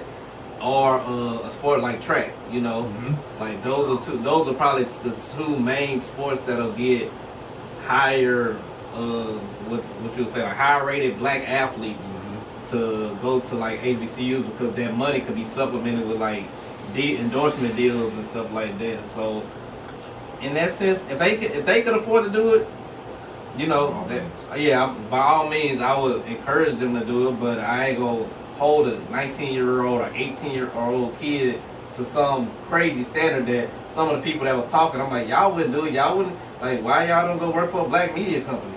Y'all over here at the Wall Street Journal or wherever y'all work at was owned by all these white people, but y'all wouldn't take a pay cut to go work for I don't know no black owned stuff right now. Who? Revolt. Yeah, go work for Revolt. Go help with what old boy name was that ran across the ocean when he got in that trouble when he had his stuff running. Russell Simmons. Yeah. Why ain't gonna work for him? You know what I'm saying? So shot black. Y'all didn't even do that, but you know, again.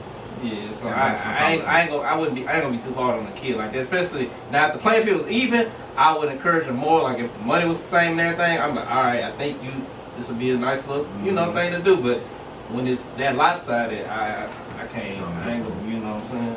Do you think it's is it wrong to take from them, meaning like do 2 years, 3 years 2 years PWI, get paid, and then leave and go to an HBCU? Nah, that'll. Your draft position is already somewhat secure. I mean, it's obvious that said player or athlete is pro-bound. Do you think it's wrong, and do you think that will ultimately hurt their draft stock? That's the question. Would it hurt your draft stock if you go from the power school into another HBCU? And what if your numbers are the same, or what if they not the same? You know, what if you don't dominate like that at that lower level? Like I said, I think the expectations is one thing that would go up if you were to drop down to from power school to an HBCU. Right, if you had 5-10 touchdowns, I guess kind of a good example would be somebody like not a good example, but Trey Holly when he played for LSU. He got and had a situation, ended up transferring to Southern. Now I think he's like all SWAC, all whatever, first team all SWAC. I want to say he was killing this year. I think he's coming back this year too to play again. And I don't know his draft status. I don't know what it would have been if he stayed at LSU, but I don't know the state of it now. That's probably somebody we can look at and see. You know, I mean, obviously with money issues, but he went down. Not say down. He went to another level of competition. Yeah, another level of competition to play. So that could be somebody we try to look at and see how it affected him possibly. Yeah, because Travis went up and killed. Yeah, right. Okay. All right, well, cool, man. We did it. Anything else on y'all mind, hearts, body, and spirits today? That was a whole Joe Budden log on my bad. Shit. I need man, just treat people like individuals, man. Yeah. Learn who you with. Treat people like regular people, and learn your people. Learn your person. Learn your spouse. Yeah. Please study your spouse. Learn your spouse. If not, then you're sleeping next to a stranger. I had a spouse question for y'all, but I'm gonna ask it next week. And bitch, stop lying about your favorite color. Stop. Fuck. I went and got shorty some roses, and she's like, red's not even my favorite color. Well, fuck you for lying. Well, bitch, not thinking of you as another color. Shit coming black. Nothing. Empty. All right, man. Marty Saunders, how are you? Alright, y'all. Thank y'all for tapping into this episode of the Perspective Podcast. This was episode, what number today? 103? 103, for real. Part 2? Part 2. Seriously, this was episode 103 of the Perspective Podcast. For Colton Leroy, hanging out back there behind back there in the corner. For Turnpike T, holding it down on the couch. And for Coatwater Clark, a.k.a. Mississippi Clark, holding it down on the Dodgers jersey. We are the Perspective Podcast, and thank y'all for tapping in. And until next time.